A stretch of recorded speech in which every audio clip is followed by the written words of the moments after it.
கிறிஸ்துவுக்குள் மிகவும் அன்பாய் அழைக்கப்பட்ட அன்புக்குரிய சகோதர சகோதரிகளே, உங்கள் யாவருக்கும் நம்முடைய சர்வ வல்லமையுள்ள பிதாவாகிய தேவனுடைய நாமத்தினாலும் நம்முடைய கர்த்தரும் இரட்சகரும் ராஜாதி ராஜாவுமாகிய நம்முடைய ஆண்டவராகிய இயேசு கிறிஸ்துவினுடைய பரிசுத்த நாமத்தினாலும் உங்கள் யாவருக்கும் கிருபையும் சமாதானமும் உண்டாவதாக என்ற அன்பின் வாழ்த்துதலை தெரிவித்துக் கொள்கிறேன். விசேஷமாக தேவன் மீண்டுமாக இந்த வாழ்நாளிலே சகோதர சகோதரிகளா நாம் ஒன்றிணைய நம்ம கொடுத்த மாபெரும் சிலாக்கியத்திற்காக நம்முடைய இரட்சகரும் மீட்பரும் நமக்கெல்லாம் போதகரமாய் இருக்கிற ஆண்டவராகிய இயேசு கிறிஸ்து நாமத்தினாலே மீண்டுமாக பிதாவாகிய தேவனுக்கு நன்றிகளையும் துதி ஸ்தோத்திரங்களையும் ஏறெடுத்துக் கொள்வோம். சகோதரர் சொன்ன வண்ணமாக இன்றைக்கு நாம் பார்க்க போற பாடத்தின் தலைப்பு சபையில் இருக்க வேண்டிய எளிமை. இந்த பிக்சர் பார்க்கும்போது உங்களுக்கு தெரியும், சபையில் இருக்க வேண்டிய எளிமை அப்படின்னா ஆண்டவர் இயேசு கிறிஸ்துவுக்கு பின்னாடி அவர்களுடைய 12 சீஷர்கள் இருக்கிறாங்க. ஸோ அதனுடைய ஆதி சபையில இருந்த ஒரு சில வார்த்தைகள்ல அவங்க எவ்வளவு எளிமையா இருந்தாங்க, அல்லது சபையில இருக்க வேண்டிய எளிமைகள் அது எதெல்லாம் குறிக்கும்னா அவங்க எப்படியெல்லாம் சபையில இருந்தாங்க ஆதி சபையில அப்படி என்னதை பத்தி தான் நம்ம இன்னைக்கு ஒரு சில மணி நேரங்கள்ல நம்ம பார்க்க போறோம். சீஷர்கள் ஆண்டவராகிய இயேசு கிறிஸ்துவின் கட்டளைகளை ஏற்றுக்கொண்டு அவருடைய ராஜ்யத்தின் சுவிசேஷத்தை உலகமெங்கும் போய் பிரசங்கித்தார்கள். அது அவர்களுக்கு அவசியமா இருந்தது. முதல்ல யாரு தான் பிரசங்கம் பண்ணா? சபையை முதல்ல துவங்குனது யாரு அப்படின்னா ஆண்டவராகிய இயேசு கிறிஸ்து தான். அவர் தான் அங்க துவங்குறார். அப்படி துவங்கும் போது என்ன சொல்லி துவங்குறாருன்னா, ஒரு ராஜ்யம் இந்த பூமியில வரப்போகுது, அந்த ராஜ்யத்துல கொஞ்சம் பேர் இருக்க போறாங்க, பயப்படாதே சிறுமந்தையே அப்படின்னு சொல்லக்கூடிய சில பேர் இருக்க போறாங்க. அந்த ஒரு தெய்வீகமான திட்டத்திற்கு, அதாவது பிதாவாகிய தேவனுடைய தெய்வீகமான திட்டத்திற்கு அவர் ஒரு சபையை அல்லது சரீரமான சபையை, இப்படி சொன்னா கரெக்டா இருக்கும் இல்லையா? சபைன்னு சொன்னா கூட நம்ம என்ன ஆயிடுவோம், நிறைய சபைகள் நான் நினைச்சுப்போம். சரீரமான சபையை அவர் ஏற்படுத்தினார். அப்படி ஏற்படுத்துவதற்கு அவர் செய்த ஊழியங்கள் அதை தான் பிரதிபலிக்கிறது. அப்போ இந்த சபையில இருக்க வேண்டிய எளிமை அப்படின்னு நம்ம பார்க்கும்போது, முதலாவது சபையில அதை உருவாக்கின ஆண்டவர் இயேசு கிறிஸ்து. அவர் என்னதான் சொல்றாருன்னா, வாசிக்க கேட்ட ஆதார வசனம் மத்தேயு 23ஆம் அதிகாரம் 8ஆம் வசனம். திரும்ப வாசிக்கலாம். மத்தேயு எழுதின சுவிசேஷம் 23ஆம் அதிகாரம் வசனம் 8. நீங்களோ ரபி என்று அழைக்கப்படாதிருங்கள், கிறிஸ்து ஒருவரே உங்களுக்கு போதகராய் இருக்கிறார், நீங்கள் எல்லாரும் சகோதரராய் இருக்கிறீர்கள். அப்படின்னா நீங்க யாரையும் ரபின்னு அழைக்காதீங்க. அதே போல கிறிஸ்து உங்களுக்கு போதகரா இருக்கிறார். அப்ப யாரு மட்டும்தான் இங்க போதகர்? இங்க கிறிஸ்து மாத்திரம்தான் போதகர். ஆனா நாம என்னவா இருக்கிறோமா? நீங்கள் எல்லாரும் அப்படின்னா நாம எல்லாரும் சகோதரர்களாகத்தான் இருக்கிறோம். அப்படின்னா இது யாரையும் குறிக்குதுன்னா சகோதரிகளையும் குறிக்குது. நீங்க இன்னொரு மொழிபெயர்ப்புல பாத்தீங்கன்னா சகோதர சகோதரிகள் அப்படின்னு இருக்கு. சோ அப்படி பார்க்கும்போது இங்க சகோதரர்களா நம்ம இருக்கிறோம்.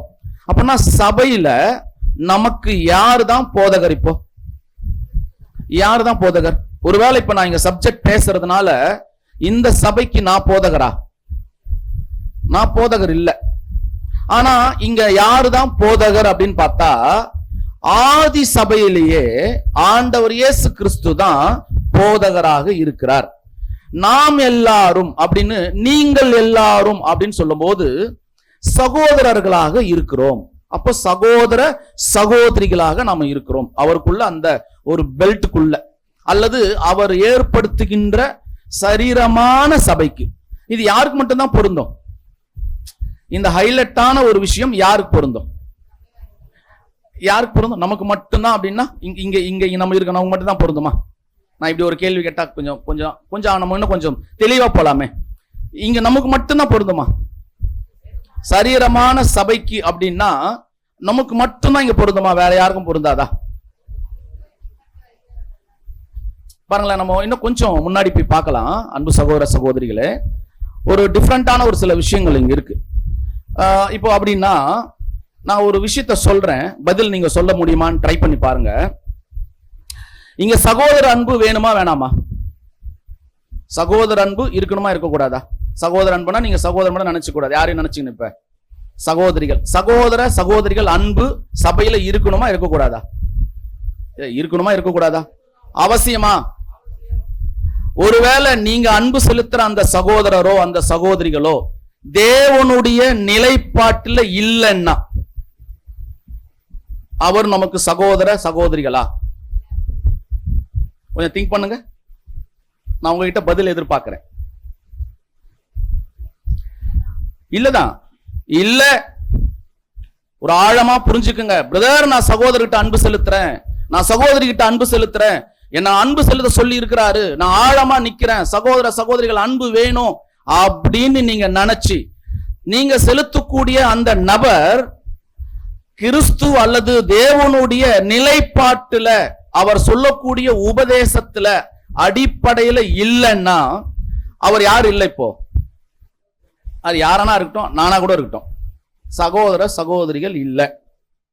சோ அப்படின்னா இங்க யார பத்தி தான் பேசுறாரு? இப்ப பாருங்களேன், நான் உங்களுக்கு போதகரா இருக்கிறேன், நீங்கள் யாரா இருக்கிறீங்க? எல்லாரும் சகோதரா இருக்கிறீங்க. இப்ப எல்லாரும் சகோதரர்கள் அவர் யாரை பத்தி தான் பேசுறார்? சீஷர்களை பத்தி தான் பேசுறார். இங்க நமக்கு அப்ளை பண்ணி பார்க்கலாம். அப்படியே இங்க எல்லாரும் சகோதரர்களா இருக்கிறோமா? சகோதரிகளா இருக்கிறோமா? இருக்கிறோமா? அது மாதிரி இருக்கிறோமா இல்லையா? இருக்கிறோம். இருக்கிறோம்னு சொல்லிக்கிறோம், அவ்வளவுதான். இருக்கிறோமான்றது அவர்கள் கையில தான் நம்ம அதை என்ன பண்றோம், வழங்குறோம். அன்பு சகோதர சகோதரிகளே, அப்படின்னா சபையில இருக்க வேண்டிய ஒரு எளிமையான ஒரு விஷயம், நம்ம எல்லாருக்கும் அதை புரிஞ்சுக்க கூடிய ஒரு விஷயம் எதுன்னா, நான் தான் உங்களுக்கு போதகர் ஆண்டவர் இயேசு கிறிஸ்து இங்க ரொம்ப அழகா சொல்றார். நீங்கள் எல்லாரும் சகோதரர்களா இருக்கிறீங்க அப்படின்னா சகோதரர்களா இருக்கிறவங்களுடைய அந்த சபையில எப்படி இருக்கும்? அது எளிமைதான் இருக்கும். அப்பனா நமக்கு யாரு தான் தலை? யாரு தான் தலை? கிறிஸ்து தான் தலை. நாம தலையா ஆக முடியுமா? நாம அந்த ரோல் எடுக்க முடியுமான்னா எடுக்க முடியாது. சோ அதத்தான் இங்க ஆண்டவர் இயேசு கிறிஸ்து அவர் அமைக்கப்பட்ட அந்த ஒரு சரீரமான சபைக்கு அவர் போதகரா இருக்கிறார். தெய்வீகமான திட்டம். சோ அதே சபையில அந்த சரீரமான சபைய 1,44,000 அதாவது 1,44,000 பேரை ஒரே நம்பிக்கைக்கெல்லாம் அழைக்கிறார். நம்மலாம் எத்தனை நம்பிக்கை தான் வந்திருக்கிறோம்? இப்போ ஒரே நம்பிக்கைக்குள்ள தான் நம்மளை அழைச்சிருக்கிறார். அவர்கள்தான் சபை. அந்த ஒரே நம்பிக்கை, ஒரே விசுவாசம், ஒரே ஞானஸ்தானம், இப்போ ஒரே தேவன், ஒரே கர்த்தர். சோ அந்த அழைப்புக்குள்ளதான் நம்ம இங்க வந்திருக்கிறோம். அதே போலதான் ஆண்டவர் இயேசு கிறிஸ்துவும் தன்னுடைய சீஷர்களை அதே ஒரே நம்பிக்கையில அவர் அங்க அழைக்கிறார். அன்பு சகோதர சகோதரிகளே, எதற்கு? ஆசீர்வாதம் கொடுக்கவா? வேற ஏதாவது கிஃப்ட் கொடுக்கவா? சரீரமான சபை என்கின்ற ஒரு கிஃப்ட் கொடுக்கிறதுக்கு. சோ அவங்களும் என்னதான் பண்ணியிருக்கிறாங்க?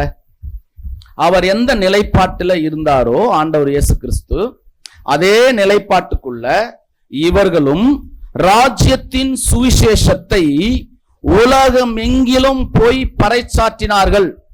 எல்லாருக்கும் போய் இவங்க சொன்னாங்க. சோ யார் இப்ப தலைவர்? கிறிஸ்து. இவங்க யாரா மாறல? இவங்க யாரா மாறல? இவங்க கிறிஸ்துவா, போதகரா அல்லது வேற சூழ்நிலைகளை இவங்க மாறல.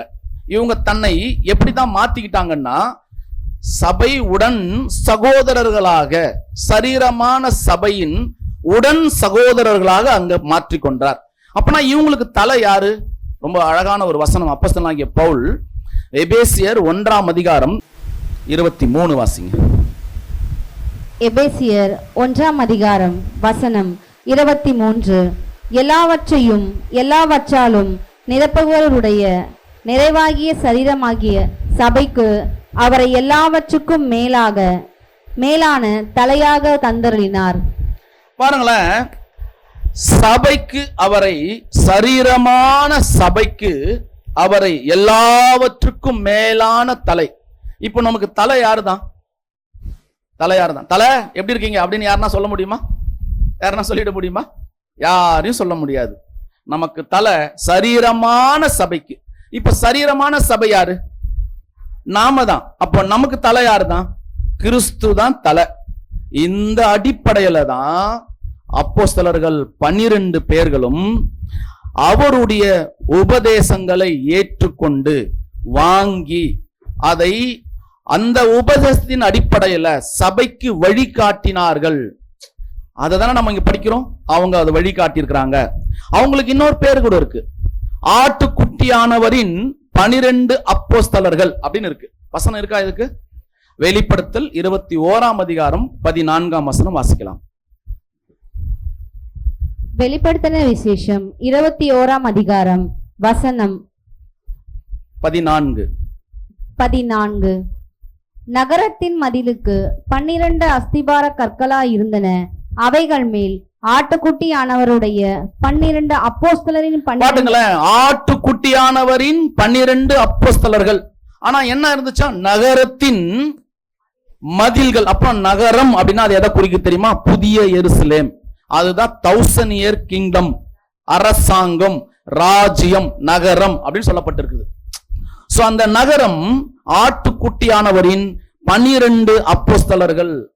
சோ இங்க நம்ம எதை பத்தி பார்க்கிறோம்னா, அந்த 12 அப்போஸ்தலர்களும் அவர் எப்படிதான் இருந்தாங்க அப்படின்னு பார்க்கும்போது மனவாட்டிகளாக, சபைக்கு வழிகாட்டிகளாக இருந்தார்கள்.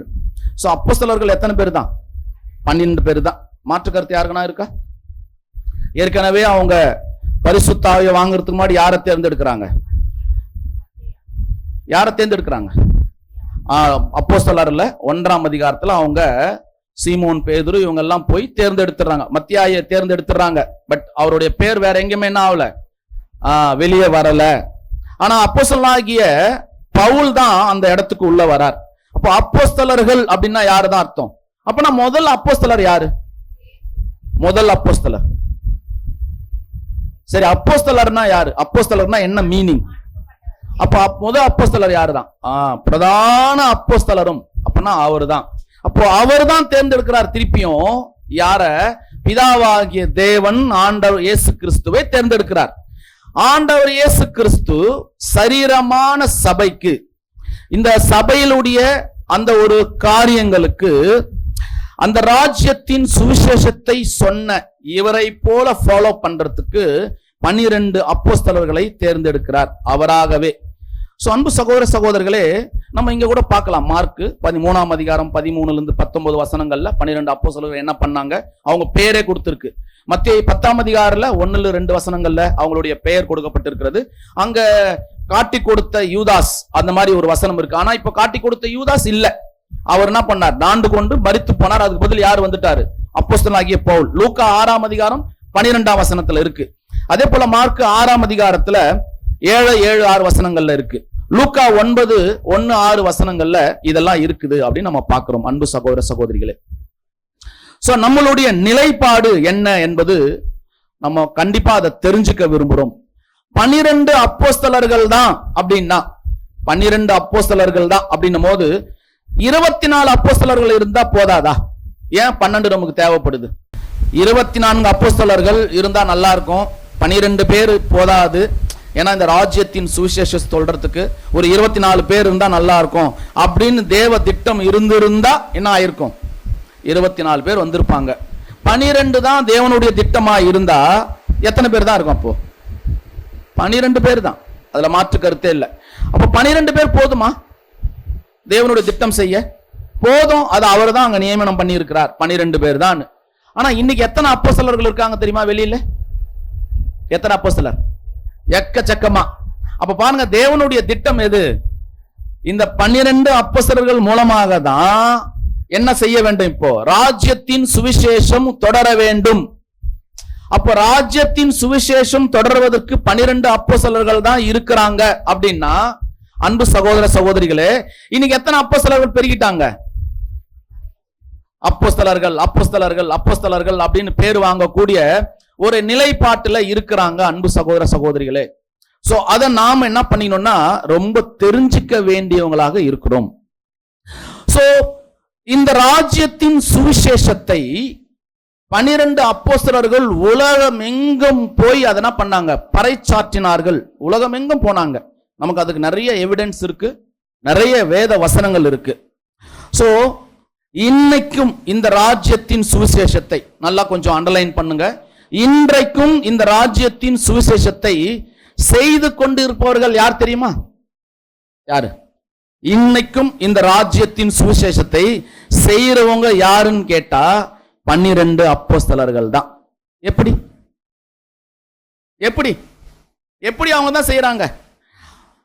இந்த உலகத்தை விட்டு அவங்க போயிட்டாங்க, அவர்கள் தான் செய்கிறார்கள் சொல்றீங்களே எப்படி பிரதர் அப்படின்னு கேட்டா, ஆமா அவங்க தான் செய்யறாங்க. இன்னைக்கும் அவங்க தான் செய்யறாங்க. அவங்க உயிரோடு இருந்த காலத்திலும் அவங்க மரித்த பிறகும் அவர்கள் நேரடியா அவங்க கிட்ட கேட்ட, அவங்க கிட்ட அவங்க கேள்விப்பட்ட அல்லது அவங்க சொன்ன கருத்துக்களை பார்க்கிலும் ஒரு மேலான ஒரு விஷயத்தை இன்றைக்கும் அப்போஸ்தலர்கள் இந்த சுவிசேஷத்தின் ராஜ்யத்தின் சுவிசேஷத்தை செய்து கொண்டிருக்கிறார்கள். எப்படி? அவர்கள் எழுதிய இந்த பைபிள் வசனம் தான் இன்னைக்கு நமக்கு நேரடியாக காட்சி கொடுக்கிறது, சாட்சி கொடுக்கிறது. ஒருவேளை நேரடியா நிறைய பேர் அங்க வந்தாங்க, அவங்களுக்கெல்லாம் புரிஞ்சுதா புரியலையான்னு தெரியல. ஆனா இன்னைக்கு நம்ம அதை படிக்கிறோம்ல, படிக்கும்போது ராஜ்யத்தின் சுவிசேஷம் நமக்கு என்னவா மாற்றப்பட்டிருக்கிறது? இப்போ நாம அதை ரொம்ப புரிஞ்சு தெளிவடைஞ்சு வச்சிருக்கிறோம். அன்பு சகோதர சகோதரிகளே, அவர்கள் எழுதி வைத்த அந்த எழுத்தின் மூலம்தான் இன்னும் அதிகம் நாம தெரிஞ்சுக்கிறோம். அதுக்கு ஒரு உதாரணம் கூட சொல்லலாம். அந்தி கிறிஸ்து வந்துட்டாரா வரலையா அப்படின்னு அன்னைக்கு இருந்த தெசலோனிக்கர் பட்டணத்துல மிகுந்த குழப்பம் ஏற்பட்டு போச்சு. ஆனா அன்னைக்கு அவர் சொன்னாரு, அவங்களுக்கு அது புரிஞ்சுதான்னு தெரியல. ஆனா யாருக்கு புரிஞ்சுது? இப்போ டீடைலா நமக்கு புரிஞ்சுது, அவங்க யாரு, எங்கிருந்து வருவாங்க, என்ன விஷயம் புரிஞ்சுது. பாருங்களேன், நேரடியா வசனத்தை எழுதி காமிச்சாலும், அவர் நேரடியா போய் சொன்னவங்க அவங்க கேட்டு இருந்தாலும், இன்னைக்கு அதே 12 அப்போஸ்தலர்கள் இந்த ராஜ்யத்தின் சுவிசேஷத்தை அவர்கள் பறைசாற்றுகிறார்கள். ஒருவேளை அன்பு சகோதர சகோதரிகளே, நான் இங்க மைக் பிடிச்சி உங்க முன்னாடி பேசிட்டு இருக்கிறேன். நான் தான் சொல்ற மாதிரி தெரியும், ஆனா யார் சொல்லல? இப்போ நான் சொல்லல, நான் எதைத்தான் சொல்லிட்டு இருக்கேன் இப்போ இவ்வளவு நேரம். பிரதர் நீங்க தான் மைக்ல, இல்ல இல்ல இல்ல, நான் மைக் பிடிச்சி அவங்க என்ன சொன்னாங்களோ அதைத்தான் நான் உங்களுக்கு சொல்லிக்கிட்டு இருக்கிறேன். அப்போ இந்த ராஜ்யத்தின் சுவிசேஷத்தை யார் தான் பிரசங்கம் பண்ணி இருக்குது இன்னைக்கு வரையும்? அவர்கள் தான்.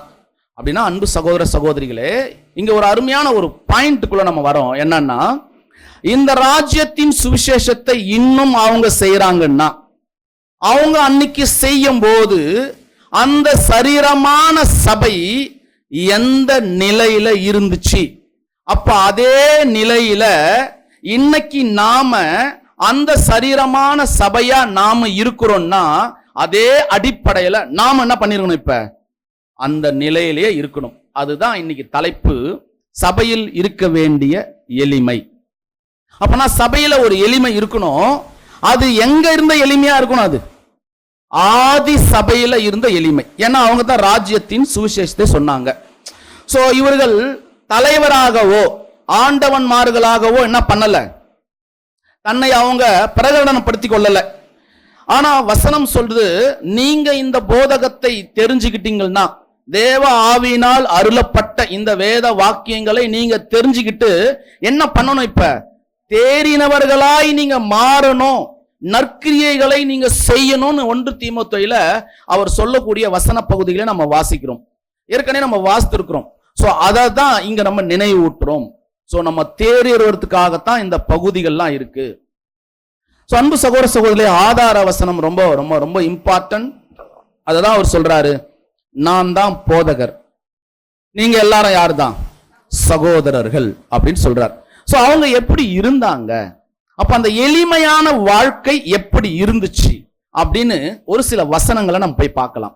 ஒருவேளை அவங்க எளிமையா சபையில அவங்க இருந்தாங்கன்னா, இன்றைக்கு நாம இந்த சபையில, அந்த சரீரமான சபையில நாம ஒரு ஆளா இருந்தோம்னா, நாம எந்த எளிமையில இருக்கிறோம் என்பதை கொஞ்சம் நம்ம என்ன பண்ணலாம், நாமளே சிந்திக்கிறவர்களாக இருக்கலாம். வாசிக்கலாம். அப்போஸ்தலர் 20ஆம் அதிகாரம் 19ஆம் வசனம். அப்போஸ்தலர் 20ஆம் அதிகாரம் வசனம் 19. வெகு மனத்தாழ்மையோடும் மிகுந்த கண்ணீரோடும் யூதருடைய தீமையான யோசனைகளால் எனக்கு நேரிட்ட சோதனைகளோடும் நான் கர்த்தரை சேவித்தேன். பாருங்களேன், இன்னைக்கு அப்போஸ்தலனாகிய பவுல் அங்க சொல்றாரு, நான் வெகு மனத்தாழ்மையோடும், ரொம்ப தாழ்மையா அவங்க கிட்ட இருந்தேன். அது மட்டும் இல்ல, மிகுந்த கண்ணீரோடும். அப்படின்னா அழுதுகினே இருந்தாங்களா? அப்படி அர்த்தமா அதுக்கு? அந்த அந்த லைஃப் எப்படி? கண்ணீரோட அப்படியே அழுதுனாங்க, அப்படியே அழுதுகினே தாங்க இருந்தோம் அப்படின்னு சொல்ற மாதிரி இருக்கா? வாழ்க்கை அவங்களுக்கு எப்படி இருந்தா கண்ணீரோட்டமான ஒரு வாழ்க்கையா இருந்துச்சு. அது மட்டும் இல்ல, யூதர்களுடைய தீமையான ஒரு யோசனைகள் பாருங்களா அங்க எப்படி இருந்துச்சாங்க. யூதர்கள் இவங்க யார் இப்போ? அப்போஸ்தலர்கள். என்ன யூதர்கள் அப்போஸ்தலர்கள் ரெண்டு பேருக்குமே பிரச்சனை வந்துச்சாங்க. வந்துச்சா? வந்தது.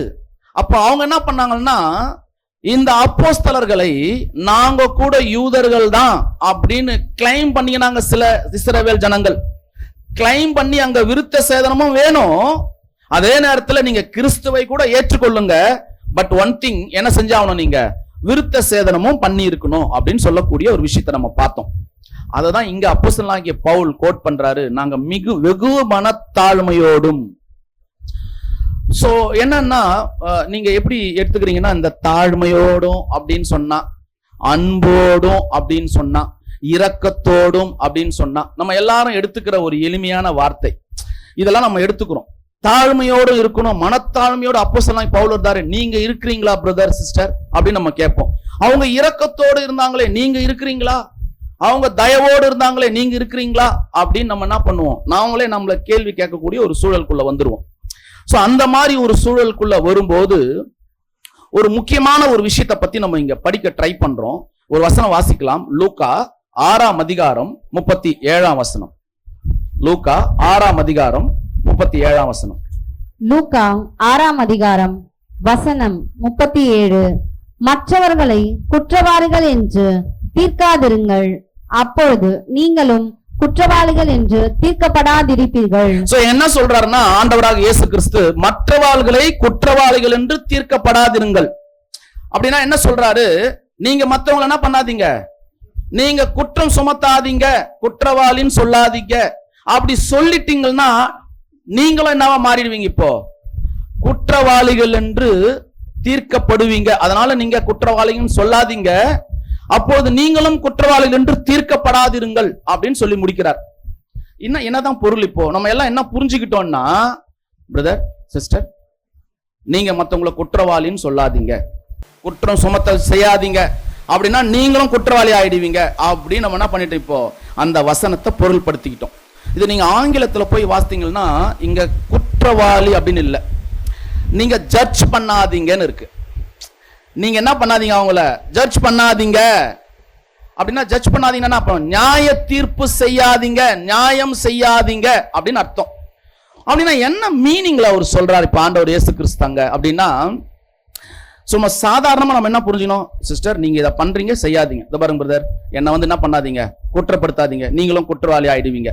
பிரதர் நீங்க இதை பண்ணிட்டீங்க அப்படின்னா உடனே என்ன சொல்றீங்க நீங்க பதிலுக்கு, நீங்க ஏன் பிரதர் மத்தவங்களை குற்றவாளி மாதிரி நினைக்கிறீங்க அப்படின்னு நீங்க சொல்றீங்க. சோ மீனிங் அது இல்ல. ஒருவேளை நீங்க வேற யாரையாவது சொன்னா கூட குற்றவாளியாக, நீங்களும் குற்றவாளியாக தீர்க்கப்படாதிருங்கள் அப்படின்னா கொஞ்சம் நல்லா கவனிங்க. சபையில ஒரு ஒழுங்கின்மை இருக்கு, ஒரு ஒழுங்கு இல்லாம இருக்கு. அப்படி இருக்கும்போது இந்த வசனத்தை நீங்க மைண்ட்ல வச்சுக்கிட்டு, அவர் அது மாதிரி பண்றாரு அந்த சகோதரர், இந்த சகோதரி, நம்ம போய் கேட்டோம்னா நம்ம யாரா மாறிடுவோம், குற்றவாளியா நாம மாறிடுவோம். அதனால நம்ம போய் கேட்க கூடாது, எப்படியாவது சபையை நடத்துங்க, யாராவது எதனா பண்ணிக்கிட்டு போங்க, நான் அமைதியா இருக்கிறேன், ஏன்னா வசனம் சொல்லுது மற்றவர்களை குற்றவாளிகள் என்று தீர்க்காதிருங்க, அதனால அப்படி நான் சொல்லிட்டேன்னா நானும் குற்றவாளி ஆயிடுவேன் அப்படின்னு அந்த வசனத்தை நம்ம கையாண்டுக்கிறோம். ஆமா தானே? அதனால யார் எக்கேடு கெட்டு போனா எப்படி எனக்கு என்ன, சபை எப்படி நடந்தா எனக்கு என்ன, என்ன ஒழுங்கினம் நடந்தா எனக்கு என்ன, நான் ஏன் கேட்பானே, நான் வந்தமா போனோமா சபைக்கு, இவ்வளவுதான் என் வேலை அப்படின்னு இருக்கிறோம். அப்படின்னா இந்த அடிப்படையில தான் ஆண்டவர் இயேசு கிறிஸ்து இந்த வசனத்தை சொல்லி இருக்கிறாரா? பிரதர் சிஸ்டர் உங்களை தான் கேட்கிறேன், இப்படிதான் சொல்லி இருக்கிறாரா இந்த வசனத்தை? நீங்க சபைக்கு போங்க, யார் எப்படின்னா பண்ணிட்டு போட்டோம், போயிட்டு நீங்க பாட்டு வந்துட்டு வாங்க, நீங்க ஏன் மத்தவங்களை குற்றவாளின்னு தீர்க்கிறீங்க? அப்படி தீர்த்துட்டீங்களா நீங்களும் குற்றவாளி ஆயிடுவீங்க. அந்த வசனம் இதுக்கு தான் பொருந்துமான்னு கேட்கிறேன். பதில் நான் உங்ககிட்ட எதிர்பார்க்கிறேன். பிரதர் அப்படிதானா? அப்படிதான் சொல்லி இருப்பாரான்னு கேட்கிறேன். வாய்ப்பு இல்லை, அப்படி சொல்றதுக்கு வாய்ப்பு இல்லை. என்ன தெரியுமா சொல்றாரு? நீங்க மற்றவர்களை குற்றவாளிகள் என்று தீர்க்காதிருங்கள் அப்படின்னா, முதல்ல நீ யார எந்த குற்றவாளின்னு தீர்க்க போற? அந்த குற்றம் உன்கிட்ட இருக்கா, நீ தீர்க்காத. நான் சொன்னது புரிஞ்சுச்சா? ஒரு உதாரணம் சொல்லட்டுமா? இப்போ நான் தான் சர்ச்சுக்கு லேட்டா வந்துனுக்கிறேன். நான் ரவி அண்ணன் லேட்டா வராருன்னு கேட்கறதுக்கு எனக்கு எதனா ரைட்ஸ் இருக்கா? ரைட்ஸ் இருக்கா? இதான் உதாரணம், சும்மா தோராயமான உதாரணம். எனக்கே ஒரு குற்றம் பண்ணிட்டு இருக்கிறேன், நானே லேட்டா வந்துனுக்கிறேன். ஆனா நான் போய் ரவி அண்ணன் லேட்டா வர்றத நீங்க ஏன்னா லேட்டா வரீங்கன்னு கேட்டா அதுதான் தப்பு. முதல்ல உன்னை நீ ஒழுங்குபடுத்து, அப்புறம் இன்னொருத்தரை ஒழுங்குபடுத்துறதுக்கு நீ முயற்சி செய் அப்படின்னு சொல்றாரு. அதுக்கு தான் இந்த வசனம். அத பின்னாடி பேசும்போது ஒரு விஷயம் சொல்றாரு. குருடன் யாருக்கு வழிகாட்ட முடியாது? குருடனுக்கு வழிகாட்ட முடியுமா? அப்படின்னா முதல்ல நீ ஏன் ஒரு குருடனா இருக்கிற, நீ இன்னொரு குருடனுக்கு வழிகாட்ட முடியுமா? அதைத்தான் அங்க பேசுறார். சோ அன்பு சகோதர சகோதரி, நம்ம லிட்டரலா என்ன எடுத்துக்கிறோம்? எல்லாமே இந்த வேத பாடங்கள்ல லிட்டரலான ஒரு அர்த்தத்தை நம்ம எடுத்துக்கொள்கிறோம். சோ அந்த மாதிரி இல்லாம நம்ம என்ன செய்யணும் அப்படின்னு பார்க்கும்போது, ஆதி சபையில இருந்த போதகங்கள், உபதேசங்கள், எளிமையான சில விஷயங்களை நம்ம ஆழமா எடுத்துக்கொள்ள வேண்டியங்களா இருக்கிறோம். அன்பு சகோதர சகோதரிகளே, இதுதான் நமக்கு தேவையான ஒரு விஷயமா இருக்குது. பாருங்களேன், என்ன நடக்குதுன்னா நம்ம வசனங்களை இப்படி மேற்பார்வையோடு எடுத்துக்கிறோம். அதனால அன்னைக்கு யாரும் சகோதரர்கள் சகோதரிகளா இருக்கிற நாமும் அன்னைக்கு இருந்த ஆதி சபையில அவங்க என்ன பண்ணல அப்படின்னா, டைட்டில் வச்சுக்கல. எந்த டைட்டிலும் வச்சுக்கினாங்களா? நாங்க தான் கண்காணியார்கள், நாங்க தான் ரெவரண்ட் பாஸ்டர், நாங்க இப்படி அழைக்கப்பட்டோம், எங்களுக்கு இந்த விஷயம் இருக்குது அப்படின்னு எதனா சொன்னாங்களான்னா ஒண்ணுமே சொல்லிக்கல. இன்னைக்கு நாம தான் என்ன பண்ணிக்கிட்டு இருக்கிறோம்னா, நிறைய நிலைகள்ல ஒருவேளை உங்களுக்கு எது ஞாபகம் வரும்னா, பிரதர் நீங்க மூப்பர் போதகர் அப்படிலாம் சொல்லி உட்காந்துக்கிறீங்களே, அப்ப அது நான் பின்னாடி வரேன், பின்னாடி வரப்போறோம். சோ அந்த மாதிரி அந்த முக்கியமான விஷயங்களை அவங்க சொல்றது இல்லை. ஒரு எளிமையான ஒரு வாழ்க்கை, எளிமையான ஒரு சபையை அவங்க எளிமையான நினைச்சு கூடாது. சேர் கூட இல்லாம கீழே உட்காந்துருந்தாங்கன்னா எளிமை. அதான நீங்க அந்த பாயிண்ட் தானே வரீங்க? பிரதர் எளிமைன்னா எது? ரொம்ப நான் எளிமையா வரேன் பிரதர்னா, கதர் சட்டை போட்டுக்கின்னு அப்படியே துண்டு ஒண்ணு மேல போட்டுன்னு அப்படியே எளிமையா வரேன், அதுவா எளிமை? அது இல்ல. இருக்கிறதுல கிரியைகள்ல ரொம்ப எளிமையா அவங்க இருந்தாங்க. சோ அதை நீங்க புரிஞ்சுக்கணும். சோ பெரிய மனிதராகவோ முக்கியமான நபராகவோ அவங்க இல்ல. யாரும் அவங்கள மதிக்கவே இல்லை, அவங்கள ஒரு பொருட்படுத்தவே இல்லை.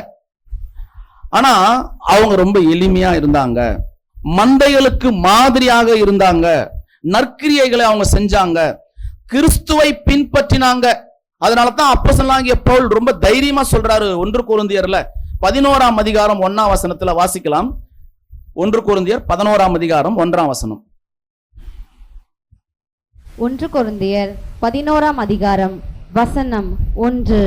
நான் கிறிஸ்துவை பின்பற்றுகிறது போல நீங்களும் என்னை பின்பற்றுகிறவர்களாய் பாருங்களேன், நான் எப்படி கிறிஸ்துவை பின்பற்றணும் அதே மாதிரி நீங்க என்ன மாதிரியே கிறிஸ்துவை நீங்க பின்பற்றுங்க அப்படின்னு சொல்றார். சோ அவர் ஒருவருக்கு ஒருவர் ஊழியம் செய்தார், கர்த்தருக்கு ஊழியம் செய்தாங்க, சகோதர சகோதரிகளுக்கு அவங்க ஊழியம் பண்ணாங்க. இந்த மாதிரி நிலைப்பாட்டுல அவங்க இருந்தாங்க. அவங்களுக்கு எதனா குழப்பம் இருந்துச்சா? அவங்களுக்குள்ள ஏதாவது குழப்பங்கள் இருந்ததா? சத்தியத்திலேயோ அல்லது அவங்க நிலைப்பாட்டிலேயோ எதனா குழப்பம் இருந்துச்சா? குழப்பமே இல்லை. ஏன் குழப்பம் இல்லை? ஏன் குழப்பம் இல்லை? தான ஒரு பொருட்டாகவே நினைக்கல. சபையில எளிமையான விஷயங்களை அவங்க கடைபிடிச்சாங்க. சோ இததான் அப்படின்னா எதை முதல்ல மைண்ட்ல ஏத்துக்கிட்டாங்க சொல்லுங்க? எதை கிறிஸ்து தான் தலை. இப்ப இங்க கூட கிறிஸ்து தான் தலை நம்ம ஏத்துக்கிட்டோம்னா சபையினுடைய அந்த வளர்ச்சி எளிமையா தான் இருக்கும். ஏத்துக்கலன்னா என்ன ஆகும்? பாருங்களேன், நிறைய சபைகள்ல, நான் சொல்றது வெளியில இல்ல, நம்ம சபைகள்லயே நம்ம என்ன பண்ணிக்கிட்டு இருக்கோம் அப்படின்னா, அன்பு சகோதர சகோதரிகளே, நிறைய சபைகள்ல நீங்க பாத்தீங்கன்னா சகோதரர்கள் சப்ஜெக்ட் பேசுவாங்க. சப்ஜெக்ட் பேசக்கூடிய சபை சகோதரர்களை மேன்மையா வச்சுப்பாங்க. நிறைய பேர் இருக்காங்க ரொம்ப மேன்மையா, பிரதர் அவர் பேசினா தான் பிரதர் கரெக்டா இருக்கும், அவர் பேசினா தான் நான் சபைக்கே வருவேன், அவர் சொன்னா எனக்கு புரியுற மாதிரி இருக்கு இப்படின்னு சொல்லக்கூடிய நிறைய சகோதர சகோதரிகள் இருக்காங்க. சோ நிறைய சபைகள்ல அவங்க எப்படி இருக்காங்கன்னா, சகோதரர்கள் சப்ஜெக்ட் பேசுற சகோதரர்களை மேன்மைப்படுத்துறவங்களா இருக்கிறாங்க. அவர் பேசினா நல்லா இருக்கும்னு. ஆனா யாரை விட்டுறாங்க இப்போ? கிறிஸ்துவை விட்டுறாங்க. இல்ல பிரதர் கிறிஸ்து இது மாதிரி சொல்லிக்கிறார், சிஸ்டர் பிரதர் இது மாதிரி சொல்லிக்கிறார், இல்லங்க பிரதர் சொல்லிட்டாரா அவ்வளவு கரெக்டா இருக்கும். புரியுதுங்களா? இந்த மாதிரி நிலைக்கு வந்துட்டாங்க. அன்பு சகோதர சகோதரிகளே, இந்த நிலைக்குள்ள அவங்க வந்துட்டாங்க. அப்பனா இங்க யாரு போதகரா இல்ல? இப்போ கிறிஸ்து போதகரா இல்ல, இவங்க போதகரா மாறிட்டாங்க. போதகம் ஊழியம் செய்யறவங்க அல்லது போதகம் சப்ஜெக்ட் பேசுறவங்க யாரா மாறிட்டாங்க இப்போ? நான் என்ன உள்பட. நீங்க ஒருவேளை நீங்க அப்படி நினைச்சிட கூடாது. அப்பனா அவங்க தான் என்னவா மாறிட்டாங்கன்னா தலையா மாறிட்டாங்க. அவங்க சொன்னாங்கன்னா இதுக்கு காரணம் யாரு சொல்லுங்க? இப்போ ஒரு சகோதரர் சப்ஜெக்ட் பேசிட்டு வந்தோடனே, பிரதர் சூப்பரா பேசுறீங்க பிரதர், அமக்கலமா இந்த மாதிரி அப்படி நம்ம சொல்லக்கூடிய வார்த்தைகள் இங்க யாருன்னா யூஸ் பண்றோமா? இங்க யூஸ் பண்றது இல்ல. யாரு தான் பேசினா நம்ம நினைக்கிறோம், தேவன் தான் பேசி இருக்கிறார் நம்ம நினைக்கிறோம். ஆனா சில சபைகள்ல, சரீரமான சபைகள்ல கூட இது நடக்குது. எது? அந்த சகோதரர் சப்ஜெக்ட் பேசுறாரு, சூப்பரா இருந்துச்சு, அவர் பேசினா கரெக்டா இருக்குது, இல்லைங்க அவர் பேசுறது இந்த வசனத்துக்கு அடிப்படையா இல்லைன்னா கூட நம்ம என்ன பண்ணிடுறோம், இப்போ மறுக்கிறோம். பரவாயில்ல, இவர் பேசினா இவர் சொன்னா நல்லா கரெக்டா இருக்குங்கன்னு சொல்றோம். சோ இந்த மாதிரி அவங்களுக்கு இல்ல. இவங்க தான் யூதர்கள் அவங்க. அதனால அவங்க இயேசு கிறிஸ்து யெகோவா தேவன் அவங்களுக்கு முன்னாடியே தெரியும் அப்படின்னு யாருமே என்ன பண்ணலாங்க. ஏன்னா அப்போஸ்தலனாகிய பவுல் அவர் வேற ஒரு விஷயத்துல இருந்தார், நியாயப்பிரமாணத்துல. பாருங்களேன், அதே கிறிஸ்து கூடவே பயணிச்ச அப்போஸ்தலனாகிய பேதுரு விருத்த சேதனம் என்கின்ற ஒரு விஷயத்துல ஒரு ஐயப்பாடு வரும்போது யார் அவர் கண்டிக்க ஆரம்பிக்கிறார்? இப்போ அப்போஸ்தலனாகிய பவுல் பேதுருவையே கண்டிக்க ஆரம்பிக்கிறார். அங்க எது இல்ல? இப்போ குழப்பம் இல்ல, அங்க தயக்கம் இல்ல. ஆனா இப்பவே யார் சொல்றாரு அத? அவர் கண்டிச்சார், நாங்கெல்லாம் அதை மகிழ்ச்சியோட ஏத்துக்கிட்டோம்னு சொல்லக்கூடிய வசன பகுதிகளா நம்ம பாக்குறோம். அன்பு சகோதர சகோதரிகளே, சோ குழப்பம் இல்ல. ஏன் குழப்பம் இல்ல? நம்ம காரணம் கண்டுபிடிச்சிட்டோம். அப்பனா இந்த சபையில, சரீரமான சபையில இங்க குழப்பம் இருக்கான்னா இருக்குன்னு நீங்க யாருன்னா சொன்னீங்கன்னா, கண்டிப்பா நம்ம கிட்ட என்ன இருக்கணும்? நம்ம தலை யாருன்னு நம்ம கிட்ட டவுட் இருக்கணும். தலை டவுட்டா இருந்தா தான் எது வரும்? இப்ப குழப்பம் வரும். தலையே டவுட்டா இருந்தா, இல்ல இவரு தான் அவரு தான் வந்தவங்க தான் பிரதர் தான் சிஸ்டர் தான் பிரசங்கம் பண்றவர் தான், இந்த ஒரு அடிப்படையான ஒரு விஷயம் இருந்துச்சுனாவே குழப்பம் வரும். இவரு சரியில்லை, அவரு சரியில்லை, சபை ஒழுங்கா இல்ல, இவங்க அப்படி இல்ல, நான் இப்படி இல்ல அப்படின்னு எல்லாருமே இங்க சொல்லக்கூடிய நிலைப்பாட்டுல வந்துருவோம். கருத்து புரிஞ்சுச்சா? அப்பனா யாரு இங்க நமக்கு வேணும்? இப்ப தலை தான் வேணும். தலைய நம்ம பின்பற்றி நாமெல்லாம் உடன் சகோதரர்கள் அப்படின்னு செய்யக்கூடிய ஒரு விஷயம் நமக்குள்ள இருக்கணும். அன்பு சகோதர சகோதரிகளே, அப்பனா நிறைய பிரதர்ஸ் இருக்காங்க இல்லையா? நிறைய பிரதர்ஸ். இப்போ பிரதர் கூட நம்ம மூத்த சகோதரர் சொல்லும் போது கூட சில விஷயங்கள் பேசுறாரு. அப்படி சொல்லும் போது நாம ஏன் தனியா இருக்கணும்? பாருங்களேன், எல்லா சபைகளும் ஒருங்கிணைந்து, நான் சொல்றது வெளியே பெயர் சபைகள்ல எல்லா சபைகளும் ஒருங்கிணைந்து தனித்தனியா பெரிய அமைப்புகளா வச்சு செயல்படுறாங்க. இப்ப நாம எப்படிதான் இருக்கிறோம்? நாம எப்படிதான்? இப்ப நம்ம இங்க நம்ம சபை கூட தனியா தான் இருக்கு இல்லைங்களா? தனியா இருக்குமா? தனியா இருக்கிறோம். மற்ற சபைகள்லாம் கூட எப்படி இருக்கு? தனித்தனியாக இருக்கிறாங்க, இயங்குறாங்க தனித்தனியா. அதுதான் கரெக்ட். தனித்தனியா இயங்காம நம்ம எல்லாம் ஏன் ஒன்னா இயங்க கூடாது? ஏன் ஒன்னா இயங்க கூடாது? ஒன்றாக நாம் ஏன் இருக்கக்கூடாது? ஒன்றா இருக்கிறதுக்கு ஏன் போல? யாரா கூட பெயர் சபை கூட நம்ம எல்லாம் தனியா, இப்போ உங்க பக்கத்திலே இருக்காங்க, நாம ஏன் இங்க ஒரு சபை நடத்தணும்? ஒன்னா அவங்களா கூட போயிடலாம்ல, ஏன் போல? அப்ப அது போல சரி, இப்படி வச்சுக்கலாமே. எல்லாருமே இங்க சகோதரர்கள், சென்னையில இவ்வளவு சகோதரர்கள், நம்ம ஏன் ஒன்னா போய் கூட கூடாது? இப்படி இதுக்கு என்ன பதில்? இப்போ நம்மள மாதிரி சகோதரர்கள் எல்லாம் இருக்கிறாங்களே, நம்ம ஏன் ஒன்னா போய் கூட கூடாது? நம்ம ஏன் தனியா இருக்கணும்? தனியா தாங்க இருக்கணும். ஒரு சபைன்னா சபை 25 பேரா 50 பேரா அது தனியா இருப்பாங்க, அவங்க தனி. இது ஒரு அமைப்பா ஆகக்கூடாது. இத பத்தி தான் 6th வால்யூம்ல புது சிருஷ்டியின் அமைப்பு அப்படின்ற நீங்க போய் தலைப்புல படிச்சு பாருங்க. ரொம்ப டீடைலா அதை பத்தி பேசுறார். சோ அன்பு சகோதர சகோதரிகளே, எல்லா சபைகளையும் ஏற்படுத்துறது யாருதான்? கிறிஸ்து தான். எதன் மூலமா? அவருடைய உபதேசத்தின் மூலமா. அப்பனா அந்த சபை எதன் அடிப்படையில் இருக்கணும்? உபதேசத்தின் அடிப்படையில இருக்கணும். அப்ப உபதேசத்தின் அடிப்படையில் இருக்கும்போது அந்த சபை ஒருத்தராலையும் கட்டுப்படுத்த முடியாது. ஒருத்தருக்கும் ஒரு அதிகாரம் தனியா அங்க இருக்காது. இதை நீங்க முதல்ல புரிஞ்சுக்கணும். நீங்க எல்லாரும் இந்த பக்கம் வாங்க, நம்ம எல்லாரும் ஒண்ணு சேர்ந்துருவோம் அப்படின்ற ஒரு அதிகாரங்கள் அங்க இருக்காது. சோ இது எங்க இருக்கு? இப்போ பெயர் சபைகளை நம்ம பார்க்கக்கூடிய ஒரு அமைப்பா இருக்கு. சோ இங்கே கூட பைபிள் ஸ்டூடெண்ட்லயே கூட என்னதான் இருக்கு? ஒரு அமைப்பு இருக்கு. அது நம்ம தனியா இருந்தனால உங்களுக்கு தெரியல. அங்கேயும் எப்படி இருக்குன்னா சில கட்டுப்பாடுகள், சில அதிகாரங்கள் இருக்கு. சோ உதவியாக இவங்க இருந்தாங்களா தவிர சீஷர்கள் யாரும் என்ன பண்ணல, தன்னுடைய கட்டுப்பாட்டுக்குள்ள, தலைமை பண்புக்குள்ள அவங்கள வைக்கல. இதுதான் எளிமை. இதுதான் எளிமையான ஒரு விஷயம் பார்க்கிறோம். இந்த எளிமை தான் ஆதி சபையில இருந்துச்சு. அப்பனா சபையில இருக்க வேண்டிய எளிமை இன்னைக்கு அப்படி இருக்கா அப்படின்னா இதெல்லாம் இருக்கணும். சோ அன்பு சகோதர சகோதரிகளே, இப்போ ஆதி கால சபையில இருக்க வேண்டிய அந்த எளிமை பண்புகள் நம்ம சபையில இருக்கா? நம்ம சபைன்னா சரீரமான சபை, கரெக்டா? இதுல இருக்கா? இந்த ஒரு கேள்வி இருக்கு. அப்ப அமைப்பு இருந்தால் அதிகாரம் கட்டுப்படுத்தும். படுத்துமா படுத்தாதா? கண்டிப்பா கட்டுப்படுத்தும். ஒரு அமைப்புக்குள்ள இருந்தா, அப்போ அந்த அமைப்புக்குள்ள இருந்தா அது கட்டுப்படுத்தும். ஆனா அமைப்பு எதுவா இருக்கணும்னா ஒழுங்கின் அடிப்படையில் இருக்கணும். எதன் அடிப்படையில் இருக்கக்கூடாது? அமைப்பா செயல்படக்கூடாது. நான் சொன்னது உங்களுக்கு புரிஞ்சிருக்கும்னு நினைக்கிறேன். எல்லாருமே ஒரு அமைப்புக்குள்ள இருக்கிறாங்க. 19 சபை, 50 சபை, இதெல்லாம் அமைப்பா இருக்கு. ஆனா அந்த அமைப்புக்குள்ள இருக்கிறவங்க ஒழுங்கின் அடிப்படையில தான் அதை முயற்சி எடுக்கணும். ஆனா கட்டுப்படுத்தக்கூடிய அமைப்புக்குள்ள இருக்கக்கூடாது. சோ அன்பு சகோதர சகோதரிகளே, அப்ப ஒழுங்கு ஒண்ணு தேவைப்படுது. அப்ப ஆதி சபையில பாருங்களா, அவங்க எப்படி இருந்தாங்களா? வெகு தாழ்மையோடும் இருக்கும்போது, இந்த பாயிண்ட் கொஞ்சம் நல்லா கவனிங்க. வசனம் அப்படிதான் இருக்கு. வெகு தாழ்மையோடு இருக்கும் போதும், அவங்க கண்ணீரோடு இருக்கும் போதும், யூதர்களுடைய தீய யோசனைகளால், பாருங்களா, தப்பான யோசனை. அப்பனா இன்னைக்கும் யூதர்கள் இங்க இருப்பாங்களா? இருக்க மாட்டாங்களா? இந்த சரீரமான சபை ஆண்டவர் இயேசு கிறிஸ்து அமைச்சது, அன்னைக்கு அப்போஸ்தலர்கள் மூலமாக அமைச்சது. அன்னைக்கே ரொம்ப தீய யோசனைகளை சொல்லக்கூடிய ஒரு நபர்கள் அங்க இருந்தாங்கன்னா ஆதி சபையிலேயே இன்னைக்கும் இந்த இடத்துல தீய எண்ணங்களை கொடுக்கக்கூடிய அல்லது தீய யோசனைகளை கொடுக்கக்கூடிய யூதர்கள் மாதிரி சகோதர சகோதரிகள் இருப்பாங்களா? இருக்க மாட்டாங்களா? கண்டிப்பா இருப்பாங்க. அப்படிப்பட்ட சூழ்நிலையில தான் சரீரமான சபையும் இருக்கும். அப்படி இருக்கும்போது பாருங்களேன், கொஞ்சம் திங்க் பண்ணுங்க. இப்படியெல்லாம் அவங்களுக்கு இருந்துச்சு. வெகு மனத்தாழ்மையோடு இருந்தாங்க, கண்ணீரோடு இருந்தாங்க, தீய யோசனைகள் கொடுத்தாங்க.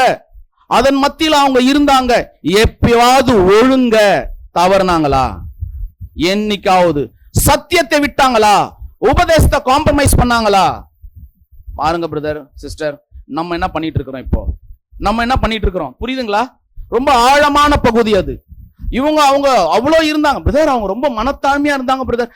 ஆமா இருந்தாங்க பிரதர். அவங்க ரொம்ப கண்ணீரோடு இருந்தாங்க. ஆமா இருந்தாங்க பிரதர். அவங்க தீய யோசனைகளுடைய யூதர்களுடைய கோட்பாட்டுகளை ரொம்ப நெருங்கி போயிருந்தாங்க. ஆமா இருந்தாங்க. நாமளும் இருப்போம். ஆனா அவங்க கர்த்தரின் உபதேசத்திற்கு ஒரு நாளும் என்ன பண்ணல? சாக்கு போக்கு சொல்லி சமரசம் பண்ணிக்கல. நாம் என்ன பண்ணிட்டு இருக்கிறோம்? இப்ப நாம என்ன பண்ணிட்டு இருக்கிறோம்? சமரசம் பண்றோம். கேட்டா நான் ரொம்ப வெகு தாழ்மையோட இருக்கிறேன், கண்ணீரோட இருக்கிறேன், சத்தியத்துக்கு காம்ப்ரமைஸ் பண்ணிக்கிறோம். அப்படின்னா ஒழுங்குக்கும் அவங்க என்ன பண்ணல? இப்போ காம்ப்ரமைஸ் பண்ணிக்கல. ஒழுங்கின் அடிப்படையிலையும் சரியாக சபையினுடைய எளிமையை அவங்க காமிச்சாங்க. இப்ப இதெல்லாம் சபையுடைய எளிமை இல்லையா? அப்போ எவ்வளவு பெரிய விஷயத்தை இங்க அப்போஸ்தலனாகிய பவுல் நம்ம கோட் பண்றார் பாருங்க. அன்பு சகோதர சகோதரிகளே, ரொம்ப ஆழமான ஒரு பகுதிக்குள்ள நம்ம போக போறோம் அடுத்தது. அப்போ அந்த அப்போஸ்தலர்கள் கிறிஸ்துவின் உபதேசத்தை அவர்கள் கை கொண்டதினாலதான் அந்த ஒழுங்குக்குள்ளையும் அந்த உபதேசத்தினுடைய சத்திய ஆழத்துக்குள்ளையும் அவங்க வந்தாங்க. இங்க நாம உபதேசத்தை கடைபிடிச்சுக்கிட்டு உள்ள வரோமா, அல்லது சகோதர சகோதரர்களுடைய யோசனைகளை கடைபிடிச்சு உள்ள வரோமா? இன்னைக்கு நிறைய சபைகள்ல என்னவா ஆயிடுச்சு தெரியுங்களா? சகோதர சகோதரிகள் என்ன யோசனை சொல்றாங்களோ அதை நம்ம கேட்டு அதன்படி நடக்கிறவங்களா மாறிடுறோம் நிறைய சபைகள்ல. ஆமா பிரதர் நீங்க என்ன சொல்றீங்க, சிஸ்டர் நீங்க என்ன சொல்றீங்க கேட்டு மாற ஆரம்பிச்சிடுறோம். ஆனா எதை கேட்க மறந்துட்டோம். இப்ப கர்த்தர் நம்ம கொடுத்த உபதேசத்தை கேட்க மறந்துட்டோம். அதற்கு கேட்கறதுக்கு நம்ம முயற்சி எடுக்கிறது இல்ல. சகோதர சகோதரிகள் சொல்ற ஆலோசனைகள், அதுதான் அங்க யூதர்கள் தீய யோசனைகள் அவங்க எல்லாம் தாண்டி தான் வந்தாங்க. அன்பு சகோதர சகோதரிகளே, அப்படி பார்க்கும்போது நாம சபையில இருக்க வேண்டிய ஒரு எளிமையான ஒரு விஷயம் எதுதான்னா, இப்படிப்பட்ட நிலைகள்ல எப்படியா இருந்தாலும் நமக்கு உபத்திரம் வரும், போராட்டம் வரும், கஷ்டம் வரும், அவமானம் வரும், நிந்தை வரும், எல்லாம் வரும். ஆனா வந்தாலும் எதுல காம்ப்ரமைஸ் ஆகக்கூடாது? சத்தியத்துல காம்ப்ரமைஸ் ஆகக்கூடாது. நாமெல்லாம் யாரு இல்ல, அரசியல்வாதிகள் இல்ல. நாமெல்லாம் அரசியல்வாதிகளா? நமக்கு தேவைன்னா காம்ப்ரமைஸ் ஆயிரத்துக்கு. பாத்தீங்களா, இன்னைக்கு தமிழ்நாடே ஒரு காம்ப்ரமைஸ்ல இருக்கா இல்லையா? காம்ப்ரமைஸ் ஆயிடுறாங்க இல்லையா? அப்ப நீங்களும் நானும் அரசியல்வாதிகளா? நாமெல்லாம் யார் தெரியுமா? சபை, சரீரமான சபையில ஒரு சிறு கூட்டமாக ஆண்டவர் இயேசு கிறிஸ்துவால் அழைக்கப்பட்ட சிறு மந்தைகள் நம்மெல்லாம். நம்ம காம்ப்ரமைஸ் இருக்குமா சத்தியத்துல? என்னைக்காவது ஒரு நாள் காம்ப்ரமைஸ் இல்ல பிரதர் இன்னைக்கு கொஞ்சம் ரொம்ப கஷ்டத்தோட இருக்கிறேன் அப்படின்னு அதனால காம்ப்ரமைஸ் பண்ணிக்கிறேன். இல்ல பிரதர் எனக்கு வருமானமே இல்ல நான் காம்ப்ரமைஸ். இல்ல பிரதர் எனக்கு வந்து ரொம்ப மன ரீதியா நம்ம இது மாதிரி எதனா இருக்கான்னு கேட்கிறேன். இல்லவே இல்லை. சோ நாம என்ன பண்ணிடுறோம்னா இந்த மாதிரி சூழ்நிலைகளை மாற்றப்படுகிறோம். அதுக்கு தான் அப்போஸ்தலனாகிய பவுல் 1 கொரிந்தியர்ல அந்த வசன பகுதி நீங்க அப்படியே எடுத்து வச்சுக்கோங்க. 12ஆம் அதிகாரத்துல ரொம்ப ஆழமா ஒரு விஷயம் பேசுறார். வாசிக்கலாம். 1 கொரிந்தியர் 12ஆம் அதிகாரத்துல வரக்கூடிய ஒரு விஷயத்தை முதல்ல 27ஆம் வசனத்தை வாசிக்கலாம். 1 கொரிந்தியர் 12ஆம் அதிகாரம் 27ஆம் வசனம். 1 கொரிந்தியர் 12ஆம் அதிகாரம் வசனம் 27. நீங்களே கிறிஸ்துவின் சரீரமாயும் தனித்தனியே அவயங்களுமாய் இருக்கிறீர்கள். பாருங்களேன், நீங்க யாருன்னா கிறிஸ்துவின் சரீரம். இது யாரெல்லாம் நம்ம ஏற்கனவே நம்ம பேசிக் சப்ஜெக்ட்ல இதை கண்டிப்பா கேட்டிருப்போம். ஆனா அன்னைக்கு உங்களுக்கு புரிஞ்சுதா புரியலையான்னு தெரியாது. கண்டிப்பா நீங்க புரிஞ்சிருந்தா நம்ம இன்னும் கொஞ்சம் ஒரு ஸ்டெப் மேல போயிருக்கிறதுக்கு வாய்ப்பு இருக்கு. புரிஞ்சிருந்தா, புரியலன்னா இன்னைக்காவது புரிஞ்சுக்குங்க. நாம எல்லாரும் அப்படின்னு சொல்றார், நீங்களே அப்படின்னு அப்போஸ்தலனாகிய பவுல் கோட் பண்றார். கிறிஸ்துவின் சரீரமாயும் அப்படின்னா நம்ம எல்லாம் சரீரமாகிய சபை, கரெக்டுங்களா? அந்த கிறிஸ்துவின் சரீரமாகிய தனித்தனி அவயங்கள் அப்படின்றார். தனித்தனி அவயங்கள் அப்படின்னா என்ன அர்த்தம்? நம்ம எல்லாம் ஒரு பார்ட், கரெக்டுங்களா? ஒவ்வொரு பார்ட்டா இருக்கிறோம். ஒவ்வொரு பார்ட்டும் இன்னொரு பார்ட்டை காயப்படுத்துமா? இன்னொரு பார்ட்டை உள்ளவே குத்துமா? போய் உள்ளவே ஷீல் வச்சுக்குமா? அதுவாவும் வச்சுக்காது. வச்சுக்கினாலும் அதை என்ன பண்ணும்? வலிய காமிக்கும். அதுக்கப்புறம் என்ன பண்ணும்? அது அத மெடிக்கல் ரீதியா போகும். நான் சொல்றது பிராக்டிக்கலா. ஆனா உள்ள இருந்துச்சுன்னா அது வசனத்தின் அடிப்படையில் குணமாயிடும். சோ எவ்வளவு கிளியர் பாருங்களேன். அப்ப நாம எல்லாரும் யாரு தான் இங்க அப்படின்னா யாருன்னு சொல்றார் அப்போஸ்தலனாகிய பவுல். அன்னைக்கு கிறிஸ்துவின் சபையில, ஆதி சபையில எல்லாரும் கிறிஸ்துவின் சரீரத்திற்குள்ள தனித்தனி அவயங்கள். ரொம்ப இம்பார்ட்டன்ட். அப்பனா அவங்க அவயங்களா இருந்தாங்க அப்படின்னா நீங்களும் நானும் இந்த சரீர சபையில, கிறிஸ்துவின் சரீர சபையில நம்ம எல்லாம் யாரா தான் இருக்கணும்? இப்ப தனித்தனி அவயங்களா தான் இருக்கணும். இருக்கிறோமா இல்லையா? ஆமா தானே? அப்படி இருக்கிறோம்னா அவங்க இருந்தாங்க அப்படின்னா அது உண்மையா பொய்யா? அவங்க இருந்தாங்கன்றது உண்மையா பொய்யா? ஏன்னா அவங்க வாழ்ந்து முடிச்சுட்டாங்க. இப்போ அவங்க செத்தே போயிட்டாங்க, இப்போ உயிர் தெழுந்துட்டாங்க. ஆனா அவங்க இருந்தாங்கன்றது உண்மையானா, நாம இருக்கிறோம்ன்றது உண்மையானா, நாம அவங்களா போல என்ன பண்ணிருக்கணும்? அந்த வாழ்க்கையில எளிமையா. அப்படின்னா எப்படி பிரதர்? அப்படியே கிழிஞ்சு போன சட்டை போட்டுக்கிட்டு இல்ல துவைக்காத ஒரு பேண்ட்டை போட்டுக்கிட்டு அப்படியே எளிமையா போலான்னு இருக்க. நீங்க திருப்பி அதை போய் ஃபாலோ பண்ணிக்காதீங்க. நீங்கள் உன் சகோதரத்தில் அன்பு கூறுவாயாக சொன்னோன்னே அன்பு கூட பிரதர் நல்லா இருக்கீங்களா? அப்படி இல்ல. நீங்க எல்லாருமே சாதாரணமா என்ன பண்ணிட்டீங்க? பைபிள் வசனத்தை படிக்க ஆரம்பிச்சிட்டீங்க. இல்ல கொஞ்ச நாள் திங்க் பண்ணி பார்க்கணும் அன்பு சகோதர சகோதரிகள். அப்படி அல்ல, நம்ம வசனத்தை அப்படி எடுத்துட்டு போயிடக்கூடாது. அதத்தான் வேத வாக்கியங்களை ஆராய்ந்து பாருங்கள். நம்ம ஆராய்ச்சியே பண்றதில்ல. போய் ட்ரை பண்ணி பாருங்க, நிறைய பண்ணி பாருங்க. சோ அங்க சொல்றார், நீங்கெல்லாம் கிறிஸ்துவின் சரீரமாயும் தனித்தனி அவயங்களா இருக்கிறோம் நம்ம அப்படின்னு சொல்றார். சொல்லி அதுக்கு அது ஒரு யூனிட்டியை பத்தி பேசுறார். சொல்றது மட்டும் இல்ல, ஒரு யூனிட்டியை பத்தி பேசி ரொம்ப அழகான ஒரு விஷயம் சொல்றார். பாருங்களேன், அந்த வசனத்தை நம்ம படிக்கலாம். பாருங்களேன், வசனம் வாசிக்கலாம். 12ஆம் வசனம், 1 கொரிந்தியர் 12ஆம் அதிகாரம் 12ஆம் வசனம். 1 கொரிந்தியர் 12ஆம் அதிகாரம் வசனம் 12. எப்படியெனில் சரீரம் ஒன்று, அதற்கு அவயங்கள் அநேகம், ஒரே சரீரத்தின் அவயங்கள் எல்லாம் அநேகமாயிருந்தும் சரீரம் ஒன்றாகவே இருக்கிறது. அந்த பிரகாரமாக கிறிஸ்துவும் இருக்கிறார். கொஞ்சம் திங்க் பண்ணுங்க ப்ளீஸ், லிசன் மீ. சரீரம் ஒண்ணுதான். அது யாருடைய சரீரம்? கிறிஸ்துவின் சரீரம். கிறிஸ்துவின் சரீரம் ஒண்ணுதான். ஆனா அவயங்கள்லாம் எத்தனை? அநேகம். 1,44,000 இதான் அவயங்கள். கரெக்ட்டுங்களா? அப்ப சரீரம் ஒன்னா இருந்தாலும் அந்த சரீரத்துக்குள்ள அநேக அவயங்கள் இருந்தா கூட அந்த சரீரத்துக்கு என்னதான் பேரு? ஒரே சரீரம் தான் பேரு. அப்பெல்லாம் நம்ம எல்லாரும் யாரு தான்? ஒரே சரீரம். ஒரே சரீரத்துக்குள்ள இருக்கிற அவயங்கள். கரெக்ட் தானே? இத முதல்ல நீங்க புரிஞ்சுக்குங்க. இந்த ஒரே சரீரத்துக்குள்ள இருக்கிற அவயங்கள் கிட்ட போராம பொச்சரிப்பு, இவட கீழே தள்ளலாமா, அவங்கள கீழே தள்ளலாமா, இந்த சகோதரிய புறங்கூறலாமா, இந்த சகோதரனை இது பண்ணலாமான்னு ஏதாவது வருமான்னு கேக்குறேன். வரும் அப்படின்னா அவங்க யாரு இல்லைன்னு அர்த்தம். இப்போ சரீரத்துக்குள்ள, கிறிஸ்துவின் சரீரத்துக்குள்ள அவயங்கள் இல்ல. டீடைல் அது கிளியர். பிரதர் அவர் பண்ணிட்டாரு, பிரதர் இவர் பண்ணிட்டாரு பிரதர் அப்படின்னு நீங்க யாராவது நினைக்கிறீங்கன்னா, ஒருவேளை எனக்கு நான் அது மாதிரி நினைச்சிட்டேன்னா நான் இல்ல, நீங்க நினைச்சிட்டீங்கன்னா நீங்க இல்ல. திங்க் பண்ணி பாருங்க. இப்போ உங்களே நீங்க ஆராய்ச்சி பண்ணி பாருங்க. எங்க நடக்குது இதெல்லாம்? கிறிஸ்துவின் சரீரத்துக்குள்ள எல்லாம் அவயங்களா இருக்கிறோம். கேட்டா நாமெல்லாம் யாரு? கிறிஸ்தவர்கள். நாங்கெல்லாம் மீட்பு, எனக்கு சத்தியத்துல நான் ரொம்ப கிளியர், நீட்டா இருப்பேன் அப்படின்னு சொல்லக்கூடிய நம்ம வாழறோம். சோ அன்பு சகோதர சகோதரி, கொஞ்சம் திங்க் பண்ணணும். இதத்தான் அவங்க சொல்றார், இப்படி தாங்க கிறிஸ்துவும் இருக்கிறார் அப்படின்னு சொல்லி முடிக்கிறோம். இது சபை சப்ஜெக்ட்ல நம்ம பேசியிருப்போம். சோ அது மட்டும் சொல்லல. பாருங்களேன், வாசிக்கலாம் 14ஆம் வசனம். 1 கொரிந்தியர் 12ஆம் அதிகாரம் வசனம் 14. சரீரமும் ஒரே அவயமா இராமல் அநேக அவயங்களா இருக்கிறது. அப்படின்னா என்ன சொல்றாருன்னா, சரீரம் ஒண்ணுதான், ஆனா எது இல்ல? ஒரே அவயமா இல்ல. எத்தனை அவயங்களா இருக்குது? அநேக அவயங்களா இருக்கிறது அப்படின்றார். சோ பாருங்களேன், சொல்லிட்டு 15ஆம் வசனம் இன்னும் ஒரு பியூட்டிஃபுல்லான ஒரு விளக்கத்தை அங்க கொடுக்கிறார். வாசிக்கலாம் 15. 15ஆம் வசனம்.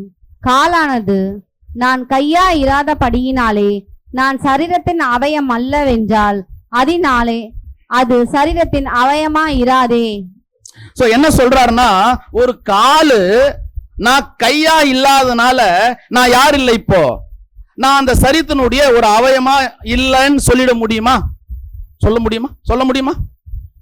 இந்த காலு, என்கிட்ட இருக்கிற ஒரு காலு, இது நான் யாரா இல்ல? இந்த கால் யோசிக்கிறான், நான் காலாவே இருக்கிறேன், ஆனா நான் யாரா இல்ல? இப்போ கையா இல்லையே, அதனால நான் யார் இல்ல? இப்போ இந்த சரீரத்தினுடைய அவயங்களா நான் இல்லாம போயிடுவேனா? நான் ஒரு வேற டிரான்ஸ்லேட்ல வாசிக்கிறேன். காலானது நான் கையாக இல்லாததனால் நான் உடலுக்கு சொந்தமல்ல என்று சொன்னால் அது உடலுக்கு சொந்தம் இல்லாமல் போவதில்லை. போமா? போவாது. ஒருவேளை இங்க இருக்கிற நம்ம எல்லாருக்கிட்டையும் குறைபாடுகள் இருக்கா இல்லையா? எல்லாரும் பர்ஃபெக்டா இல்ல, எல்லாரும் அபூர்ணர்கள் தான். ஆனா எதுக்கு தான் வந்திருக்கிறோம்? இப்போ பர்ஃபெக்ட் ஆவறதுக்கு தான், பூர்ணமாவ தான் வந்திருக்கிறோம். அப்படியே எத்தனை நாள் ஓட்டிடலாம்? பிரதர் பூர்ணமாக வந்திருக்கிறோம், நாங்க அபூர்ணர்கள், நாங்க அபூர்ணர், எதை சொல்லிக்கலாம்? லாஸ்ட் வரையும் அப்படி சொல்லினே போயிடலாமா? கொஞ்சம் கொஞ்சமா ஒரு ஸ்டெப்பா என்ன பண்ணிடணும்? இன்னைக்கு செஞ்சதை நாளைக்கு செஞ்சதை நாளன்னைக்கு, அப்படியே கொஞ்சம் கொஞ்சமா மாத்திக்கிட்டே போயிருக்கணும். இதுதான் பூர்ணமாவதுக்கான வாய்ப்பு. சோ அன்பு சகோதர சகோதரிகளே, இப்ப போய் நம்ம நேரம் எடுத்துக்கு எதனா காலம் எதனா இருக்கா? நேரம் எடுத்துக்கு எதனா காலம் இருக்கா? நேரம் எடுக்கிறதுக்கு எதனா காலம் இருக்கா? நான் சொல்றது புரியுதுங்களா? நான் டைம் எடுத்துக்கிறேன் அப்படின்றதுக்கு எதனா காலம் இருக்கான்னு கேட்கிறேன். இல்ல, சொல்ல முடியாது என்னைக்கு முடியும்னு. சோ அன்பு சகோதர சகோதரிகளே, அது போல இங்க இருக்கிறவங்க யாராவது நான் காலு அப்படின்னு நம்ம நினைச்சிட்டு, நான் ரொம்ப உதாசனமான ஆளு நினைச்சா இல்ல, கால கூட நீங்க யாரு தான் இப்போ அந்த சரீரத்திலுடைய ஒரு அவயமா இல்லையா? கால் ஒரு அவயமா இல்லையா? ஆமா. இப்ப பாருங்களேன், அது சொல்லுது நான் கையாயிராதபடி அதனால எனக்கு சரீரத்தின் அவயம் இல்லைன்னு சொல்ல முடியுமான்னு கேட்கிறார். 16ஆம் வசனம். 1 கொரிந்தியர் 12ஆம் அதிகாரம் வசனம் 16. காதானது நான் கண்ணாயிராதபடியினாலே நான் சரீரத்தின் அவயம் அல்லவென்றால் அதனாலே அது சரீரத்தின் அவயமாயிராது. காது கூட நாங்க காது சின்னூண்டா இருக்குது, நான் யாரா இருக்கணும் இப்போ? எல்லாரும் பாக்குற மாதிரி கண்ணா இருக்கணும். அப்படி இல்லாம இருந்தா இந்த உடல் அது கூட என்ன இல்ல, சரீரம் அவயங்களா இல்லாம போயிடுமா? போவாது. சோ கண்டிப்பா அதுவும் ஒரு அவயம் தான். அதே தான் என்ன சொல்ல வரா தெரியுங்களா? நீங்க எல்லாருமே யாராதான் இருக்கிறீங்க. அது காலா இருந்தாலும் கண்ணா இருந்தாலும் நீங்க மூக்கா இருந்தாலும் சின்ன உறுப்பா இருந்தா கூட நீங்க யார் தான் அது. இன்னொன்னு சொல்றாரு பின்னாடி வாசிக்கும் போது. சோ இது மாதிரி படிக்கும் போது 19ஆம் வசனம் சொல்றாரு. 18 வாசிங்க சிஸ்டர். 18. தேவன் தமது சித்தத்தின்படி அவயங்கள் ஒவ்வொன்றையும் சரீரத்திலே வைத்தார். பாருங்களேன், அவருடைய சித்தத்தின்படி அவயங்கள் அத்தனையும் எங்க தான் வச்சிருக்கிறாங்களாம்? சரீரத்துல தான் வச்சிருக்காரு. அப்ப நம்ம சரீரத்துக்குள்ளதான் எல்லாம் வச்சிருக்கிறார். கரெக்ட் தானே? இப்படி இப்படி வச்சுட்டு அவர் சொல்றாரு பாருங்களேன், ரொம்ப அழகான ஒரு விஷயத்தை பத்தி பேசுறாரு பாருங்களேன். அவயங்கள் அநேகமா இருந்தும் சரீரம் ஒண்ணுதான். 21ஆம் வசனம் வாசிக்கிறேன். கண்ணானது கையை பார்த்து, கண்ணு கையை பார்த்து சொல்லுதான் என்னன்னு, நீ எனக்கு வேண்டியதில்லை என்று சொல்லுமா? சொல்ல முடியாது. தலையானது காலை நோக்கி நீங்கள் எனக்கு வேண்டுவதில்லை என்று சொல்லக்கூடாது. சொல்ல முடியுமா? சொல்ல முடியுமா? நான் இன்னொரு டிரான்ஸ்லேட்ல வாசிக்கிறேன். 21ஆம் வசனம். எனவே கண்ணானது கையை பார்த்து நீ எனக்கு தேவையில்லை என்று சொல்ல முடியாது. அல்லது தலையானது காலை பார்த்து நீ எனக்கு தேவையில்லை என்று சொல்ல முடியாது. இங்க யாராவது இல்லைன்னு சொல்லிக்க முடியுமா? நம்ம கிட்ட குறை இருக்கா? குறை இருக்கா? பிரதர் என்கிட்ட குறை இருக்கு, உங்களாண்ட குறை இருக்கா இல்லையா? குறை இருக்கு. நீங்க என்ன வேணான்னு சொல்லிட முடியுமா? இல்ல நான் உங்களை வேணான்னு சொல்லிட முடியுமா? எனக்கு அந்த ரைட்ஸ் இருக்கா? இல்ல உங்களுக்கு அந்த ரைட்ஸ் இருக்கா? வேற யாருக்காவது அந்த ரைட்ஸ் இருக்கா? இல்ல, யாருக்குமே இந்த ரைட்ஸ் இல்ல. சொல்ல முடியாதுன்றார். பாருங்களேன், தலை தான் எனக்கு முக்கியம், கால் எனக்கு முக்கியம் இல்ல அப்படின்னு சொல்ல முடியுமா யாராவது? ஆனாலும் தலைகாணியில எதை வச்சு தான் படுக்கிறோம்? இப்போ தலை வச்சு தான் படுக்கிறோம். காலை வச்சு படுக்க முடியுமா? காலை வச்சு படுத்து பாருங்களேன், எனக்கு ரொம்ப முக்கியம்னு. பட் நல்லா புரிஞ்சுங்க, அந்த காலப்பகுதிக்கு ஏது முக்கியம்? இப்போ நான் ஒரு பாயிண்ட்டுக்குள்ள வந்திருக்கிறேன்னா எல்லாமே முக்கியம். ஆனா அந்தந்த உறுப்புகள் செயல்படுவதற்கு அந்தந்த நேரத்துல அது என்ன பண்ணணும்? இப்போ சரியான இருக்கணும். இங்க எல்லாருமே கண்ணாயிட முடியுமா? எல்லாருமே கண்ணானா என்ன ஆகும்? நீங்க எல்லாருமே கண்ணுங்க உறுப்பு. செவி எங்க கேக்குறாரு? எல்லாருமே நீங்க செவியா இருந்தா கால் எங்க? நீங்க எல்லாம் காலானா கை எங்க? கேள்வி வருதா? அப்பனா நீங்க சரீரத்தின் அவயங்களுக்குள்ள நீங்க என்னவாதான் இருக்கணும்னு தேவன் திட்டம் வச்சிருக்கிறாரோ அந்த திட்டம் தான் அங்க செயல்படும். சப்ஜெக்ட் புரியுதா? நீங்க யாராதான் இருப்பீங்க? நீங்க கண்ணா இருந்தா கண்ணாதான் இருப்பீங்க. நீங்க காதா இருந்தா காதாதான் இருப்பீங்க. இல்ல நான் காதா இருக்க கூடாது, நான் கண்ணா இருக்கணும்னு நினைக்கிறது புரியுதா? சொன்ன வார்த்தை புரியுதா? இப்படி இல்ல, இப்படி நடக்காது. இல்லங்க நான் காலு ரொம்ப அவமானம், எங்கெங்கயோ நடந்து ரொம்ப தூரம் போனேன், ஆனா பாருங்க கண்ணு எல்லாத்தையும் பாத்துக்கின்னு தெளிவா அங்கேயே இருக்குது. நான் கண்ணாயிடுறேன்னு கால் நினைச்சா என்ன ஆகும்? அதே தான் உங்க கேரக்டர், உங்களுடைய கிரியைகளும். நீங்க எல்லாம் கால ஆகாம கண்ணாகணும்னு நினைச்சா எல்லாரும் நான் கண்ணாயிடுறேங்கன்னா அப்ப யாருதான் காலு? இந்த டிஃபிகல்ட் தாங்க சபையில என்ன ஆயிடுது இப்போ. குழப்பத்துக்கு காரணம் இதாங்க. அன்னைக்கு யாரு இல்ல, அப்போஸ்தலனாகிய பவுல் பின்னாடி வந்தாரு. கரெக்ட்டுங்களா? ஒருவேளை ஆண்டவர் இயேசு கிறிஸ்து என்ன பண்ணிருக்கலாம்? இப்போ போயிட்டு பேதுருவே, இந்த யோவான் ரொம்ப சின்ன பையனாகிறான், கொஞ்சம் கூட என்ன இல்ல, மெச்சூரிட்டியா மைண்ட் கிடையாது அவனுக்கு, கொஞ்சம் அவனாண்ட பேசாம இரு சொன்னாரா? சொல்லியிருந்தா என்ன இருக்கும்? சொல்லுங்க, கொஞ்சம் சொல்லியிருந்தா என்ன இருக்கும்? இல்ல இவரு போயிட்டு இப்ப அந்திரியா இல்ல முந்திரி கொட்டை மாதிரி முந்திக்கிறான் இவன், எதை சொன்னாலும் நான் அவங்க கூட இருப்பேன், ரொம்ப பைத்தியக்கார பையனா இருக்கான சொன்னாரா? போயிட்டு சொன்னாரா? அவங்கள விஷயம் பாருங்களேன். அப்போஸ்தலனாகிய பவுல் ரொம்ப ரொம்ப பயங்கர ஸ்டாண்டர்ட்ல பேசுறார். அப்போஸ்தலனாகிய பேதுரு கூடவே இருந்தார். ஏன்? மார்பருகே படுத்திருந்த அப்போஸ்தலனாகிய யோவான் இருக்கிறார். அவருக்கே அப்போஸ்தலனாகிய பவுல் டிக்டேட் பண்றாரு. அவர் என்ன சொன்னாரா? இப்போ நீ யாரு? அவர் மார்பருகே நான் படுத்திருந்தவன். தெரியுமா உனக்கு? நான் எத்தனை வருஷமா தெரியுமா சத்தியத்துல வந்து ஆச்சு? நேத்து காத்தால நீ வந்த ஞானஸ்தானம் எடுத்து நான் எத்தனை வருஷமா தெரியுமா வந்திருக்கிறேன்? சொல்ல முடியுமா? முடியுமா பிரதர்? வாய்ப்பு இருக்கா? மைண்ட்ல நம்ம அப்படிதான் நினைச்சுக்கிட்டோம் எல்லாரும். நான் யார் தெரியுமா? சத்தியம் எப்ப தெரியுமா கேட்டிருக்கிறேன் நானு அப்படின்னு சொன்னாலே போச்சு. நம்ம யார் இல்லை, இப்போ சரீரமான சபையில ஒரு அங்கம் இல்ல. ஏன்? அவர் யார்? இப்போ நேத்து தான் வந்திருப்பார், பரவாயில்ல. ஆனா அவரையும் தேவன் தான் பண்ணிக்கிறார். அந்த திட்டத்துக்குள்ள கிறிஸ்துவின் உபதேச அழைப்புக்குள்ள அழைச்சிருக்கிறார். அவரும் ஒரு அவயம்தான். சோ இதுக்கு ரொம்ப கிளியர் பண்றாரு பாருங்க. எங்க கிளியர் பண்றாரு? ரொம்ப அழகான ஒரு வார்த்தையில அவர் கிளியர் பண்றத பாக்குறோம். அப்போ ஒவ்வொரு தனிப்பட்ட வாழ்க்கையிலும் நம்ம ஒவ்வொரு அவயம் தானே, அவயங்கள் தானே. நமக்கு பர்சனல் இருக்கா இல்லையா? எல்லாருக்கிட்டையும் பர்சனல் இருக்கா? பிரதர் யாருக்கெல்லாம் பர்சனல் இல்ல? இல்லாத யாருனா கை தூக்குங்களா? உங்களுக்கு யாருக்கு? எனக்கு பிரதர் எனக்கு பர்சனலே இல்லைன்றவங்க யாருனா தான் கை தூக்குங்க. கூப்பிட்டு உங்களை உட்கார வச்சு சபை முடிஞ்ச பேர் கேட்டா 5 நாளைக்கு பேசலாம் அவங்க பர்சனல. கரெக்ட் தானே? பேசலாமா? பேச முடியாதா? எல்லார்கிட்டையும் பர்சனல் இருக்கு. நான் உட்பட எல்லார்கிட்டையும் பர்சனல் இருக்கு. எல்லா சகோதர சகோதரிகளுக்கும் சூழ்நிலைகள் இருக்கு. எல்லா சகோதர சகோதரிகளுக்கும் கடுமையான போராட்டம் இருக்கு, வறுமை இருக்கு, பஞ்சம் இருக்கு. லாக்ல இருக்கிறோம் எல்லாரும். எல்லாருக்கும் தெரியும். பர்சனலா கூப்பிட்டு கேட்டா ஒரு பிரதர் ரொம்ப சிரிச்சுக்கிட்டே இருக்கிறார் அப்படின்னு பார்த்துட்டு அவர் என்ன பண்ணிட முடியாது. நம்ம ரொம்ப அழகா சிரிச்சுக்கிட்டே இருக்காருங்க, எப்ப பார்த்தாலும் சிரிப்பா இருக்காருங்க அப்படின்னா சும்மா போய் கூட லைட்டா கூப்பிட்டு பேசி பாருங்களா அவர்கிட்ட. ஒரு சகோதரி எப்ப பார்த்தாலும் சிரிச்சுக்கிட்டே இருக்காங்க, அவங்க ஜாலியா இருக்காங்க, இவங்களுக்கு என்னங்க கவலை, துக்கம்னா என்னன்னு அவங்களுக்கு தெரியுமா அப்படின்னு சும்மா கேட்டு பாருங்களேன். தனியா கூப்பிட்டு அவங்கள கேட்டு பாருங்க, நீங்க என்னங்க சிரிச்சுக்கிட்டே இருக்கீங்கன்னு கேட்டு பாருங்க. அவங்க பர்சனல்ஸ் சொன்னாங்கன்னா நமக்கே அழ வந்துடும். கொஞ்சம் திங்க் பண்ணி பாருங்க. நீங்க இங்க எந்த அவயங்கள் கிட்ட பர்சனல்ஸ் இல்ல, எந்த அவயங்கள் கிட்ட போராட்டம், தனிப்பட்ட போராட்டம் இல்ல, எந்த அவயங்கள் கிட்ட அவமானம் இல்ல, அசிங்கம் இல்ல, வருமான இழப்பு இருக்குது, எந்த தனிப்பட்ட அவயங்கள் கிட்ட கிட்டத்தட்ட பாத்தீங்கன்னா லட்ச லட்சமான கோடி கோடிக்கான பணம் இருக்கு? இல்ல. நம்ம எல்லாரும் ஒரே நம்பிக்கையில் தானே அழைக்கப்பட்டிருக்கிறோம் அன்பு சகோதர சகோதரிகளே. அந்த நம்பிக்கையில பாருங்களேன், நம்ம எல்லாம் பலவீனர்களா பலவான்களா? பலவீனர்கள் தான். நம்ம கிட்ட தவறுகள் ஏற்படும் தான்.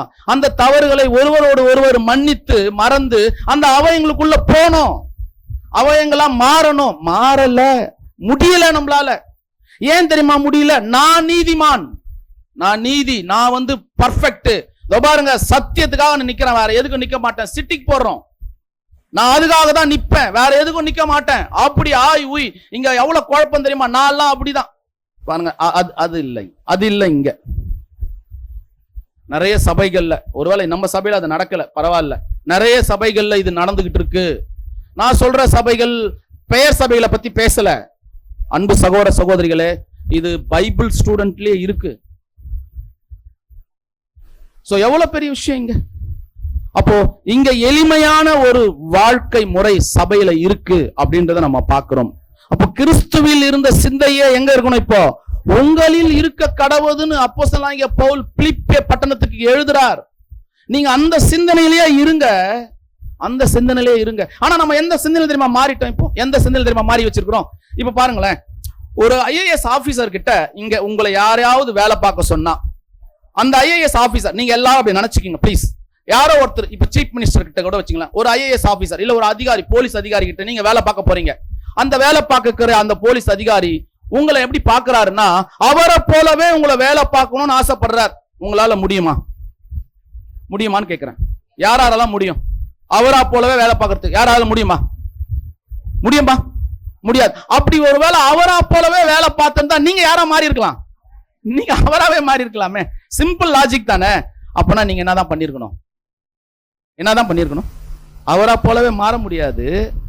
ஆனா அவர் சொல்ற வேலைகளை அப்ளை பண்ணி செய்யலாம். புரியுதுங்களா? செய்யலாம். இப்ப நம்ம யாரா தெரியுமா மாறி நிக்கிறோம்? ஐஏஎஸ் ஆபீசரா மாறிட்டோம். கிறிஸ்து, நாமளே கிறிஸ்துவாயிட்டோம்.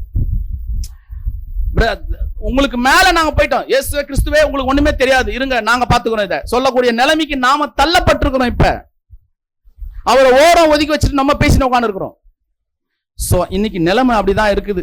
அவருக்கு இணையாக வேலை செய்ய முடியாதுன்னு தெரிஞ்சோம், நாம பலவீனர்கள் தெரிஞ்சோம், நாம பலவான் மாதிரி நம்ம என்னவா ஆயிட்டோம், நம்ம சத்தியத்துல பலவான். நான் அந்த லிஸ்டுக்கு போல, நான் கேரக்டர் வைஸா பலவீனத்தை பத்தி பேசிட்டு இருக்கிறேன். நீங்க உடனே எங்க போயிட கூடாது, பிரதர் பலவான் சொல்லிட்டு ஒரு சப்ஜெக்ட் எடுத்தீங்களே, அப்ப நாம தானே பலவான் அன்னைக்கு சொன்னீங்களே பிரதர், நீங்க எங்க போறீங்க அடிக்கடி? சரியான தெளிவு இல்லாம நம்ம என்ன பண்ணிடுறோம், போயிடுறோம். நாம கேரக்டர்ல, நம்மளுடைய பர்சனல் இஷ்யூஸ்ல நம்ம பலவீனர்கள் தான். அந்த பலவீனத்தை எத்தனை நாளைக்கு சொல்லுவீங்க? நான் பலவீனம் பலவீனம் பலவீனம், நான் பலவீனம் நான் பலவீனம் நான் பலவீனம். எத்தனை நாளைக்கு? பெயர் சபையில தான் அதை சொல்லிட்டே இருப்பாங்க. நாம இங்க அப்படி இல்லை, மாறிக்கிட்டே இருக்கணும். அன்பு சகோதர சகோதரிகளே, பலவீனத்தை பற்றி பேசணும்னா நம்ம எங்க போயிடுவோம் தெரியுமா? பலவீனத்தை பத்தியே பேசினோம்னா எங்க போயிடுவோம்? இப்போ எங்க போயிடுவோம்? இல்ல கரெக்டா சொல்லுங்க, நம்ம எங்க போயிடுவோம்? சத்தியத்துல இருந்து சொல்லுங்க, நம்ம எங்க போயிடுவோம்? பலவீனத்தை பத்தி, உங்க பலவீனத்தை பத்தி, இவங்க பலவீனத்தை பத்தி, அவங்க பலவீனத்தை பத்தி பேசிக்கிட்டே இருந்தோம்னா நம்ம எங்க போயிடுவோம்? இப்போ எங்க போயிடுவோம்? நம்ம பலவீனம், அவங்க பலவீனம், எங்க போயிடுவோம்? நேரா ஏதேன் தோட்டம். என்ன ஆச்சு அங்க போய்? நீங்க ஒரு பொம்பளைய படைச்சீங்கல்ல, யார பிளேம் பண்றாரு இப்போ? அங்க போய் நின்றுவோம். வேணாம், அங்க போய் நின்றுவோம். அப்ப பலவீனத்தை என்ன பண்ணி ஆகணும்? நம்ம வெளியே எடுத்து போட்டே ஆகணும். வெளியே தள்ளி போடுங்க, அதை வெளியே தள்ளி போடுங்க அன்பு சகோதர சகோதரிகளே. சோ நாம அதனால தான் நமக்கு சொல்றார், அறியாம இருந்த காலங்களை தேவன் என்ன பண்ணாராம்? காணாதவர் போல் இருந்தார். எல்லாத்தையும் காணாதவர் போல இருந்துட்டாருங்க. இப்போ நம்ம என்ன ஆயிட்டோம்? இப்போ உண்மையான சத்தியத்துக்குள்ள வந்து சத்தியம் எதுன்னு ஒரு வெளிச்சம் கிடைச்சிடுச்சு. இன்னைக்கும் நம்ம யாரா மாறி இருக்கிறோம்? இப்போ பலவீனராக தான் இருக்கிறோம், அறியாமையா தான் இருக்கிறோம். நம்ம எவ்வளவு அறிஞ்சு வெளியே வந்துட்டோம் இப்ப. சோ அந்த மாதிரி ஒரு விஷயத்துக்குள்ள நம்ம வரணும். அப்படி பார்க்கும்போது அவர் திருப்பி என்ன பேசுறாருன்னா, 1 கொரிந்தியர்ல 25ஆம் வசனம் வாசிக்கலாம். 12:25. 1 கொரிந்தியர் 12ஆம் அதிகாரம் வசனம் 25. சரீரத்திலே பிரிவினை உண்டாயிராமல் அவயங்கள் ஒன்றை குறித்து ஒன்று கவலையா இருக்கும்படிக்கு தேவன் கனத்தில் குறை உள்ளதற்கு அதிக கனத்தை கொடுத்து இப்படி சரீரத்தை அமைத்திருக்கிறார். எப்படி அமைச்சாராம் தெரியுங்களா? இங்க பாருங்களேன், இங்க இவங்க குறை, அவங்க இப்படி, இவங்க இப்படின்னு சொன்னீங்கன்னா, தேவனுடைய திட்டத்துல சரீரமான சபையிலேயே எப்படிதான் அமைச்சு வச்சிருக்கிறாராம்? அப்படிதான் இருக்குது. என்ன சொல்றாருன்னா, சரீரத்தில பிரிவினை உண்டாயிராமல். அப்படின்னா பிரிவினை வருமா? சரீரத்துல பிரிவினை வருமா? பிரச்சனை வருமா? நான் கேட்ட கேள்வி பதில் சொல்லுங்க. பிரிவினை வருமா? பிரச்சனை வருமா? பிரச்சனை வருமா? பிரிவினை வருமா வராதா? பிரச்சனை வருமா? பிரச்சனை வரும். கண்டிப்பா சரீர சபைக்குள்ள பிரச்சனைகள் வரும். பிரச்சனைகள் வரும்போது அவங்க கர்த்தரின் உபதேசத்துல நிலைச்சு இருந்தாங்கன்னா பிரிவினை வராது. மீனிங் புரிஞ்சுனீங்களா? நான் அந்த சபைக்கு போயிடுவேன், நான் இந்த சபைக்கு போயிடுவேன், நான் இந்த மாதிரி பண்ணுவேன், அந்த மாதிரி பண்ணுவேன் அப்படின்னு பிரிவினை வராது. ஆனா பிரச்சனை வருமா? வரலையா?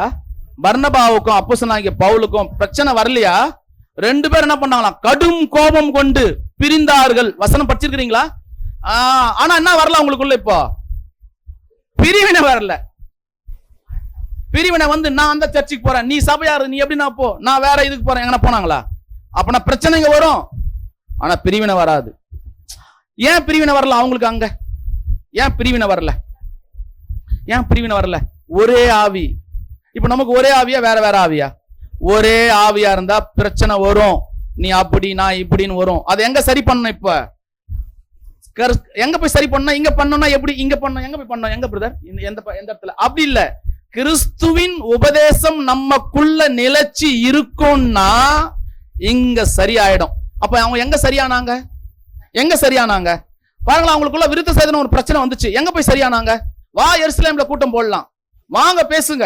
போட்டாங்களா இல்லையா? போட்டு என்ன பண்ணாங்க? யாரோட உபதேசத்தை கொண்டு வந்து உள்ள வச்சாங்க? இப்போ யாரோட உபதேசம் உள்ள வந்துச்சாங்க? கிறிஸ்துவின் உபதேசம் உள்ள வந்துச்சு. கிறிஸ்து விருத்த சேதனத்தை முடிச்சிட்டார்.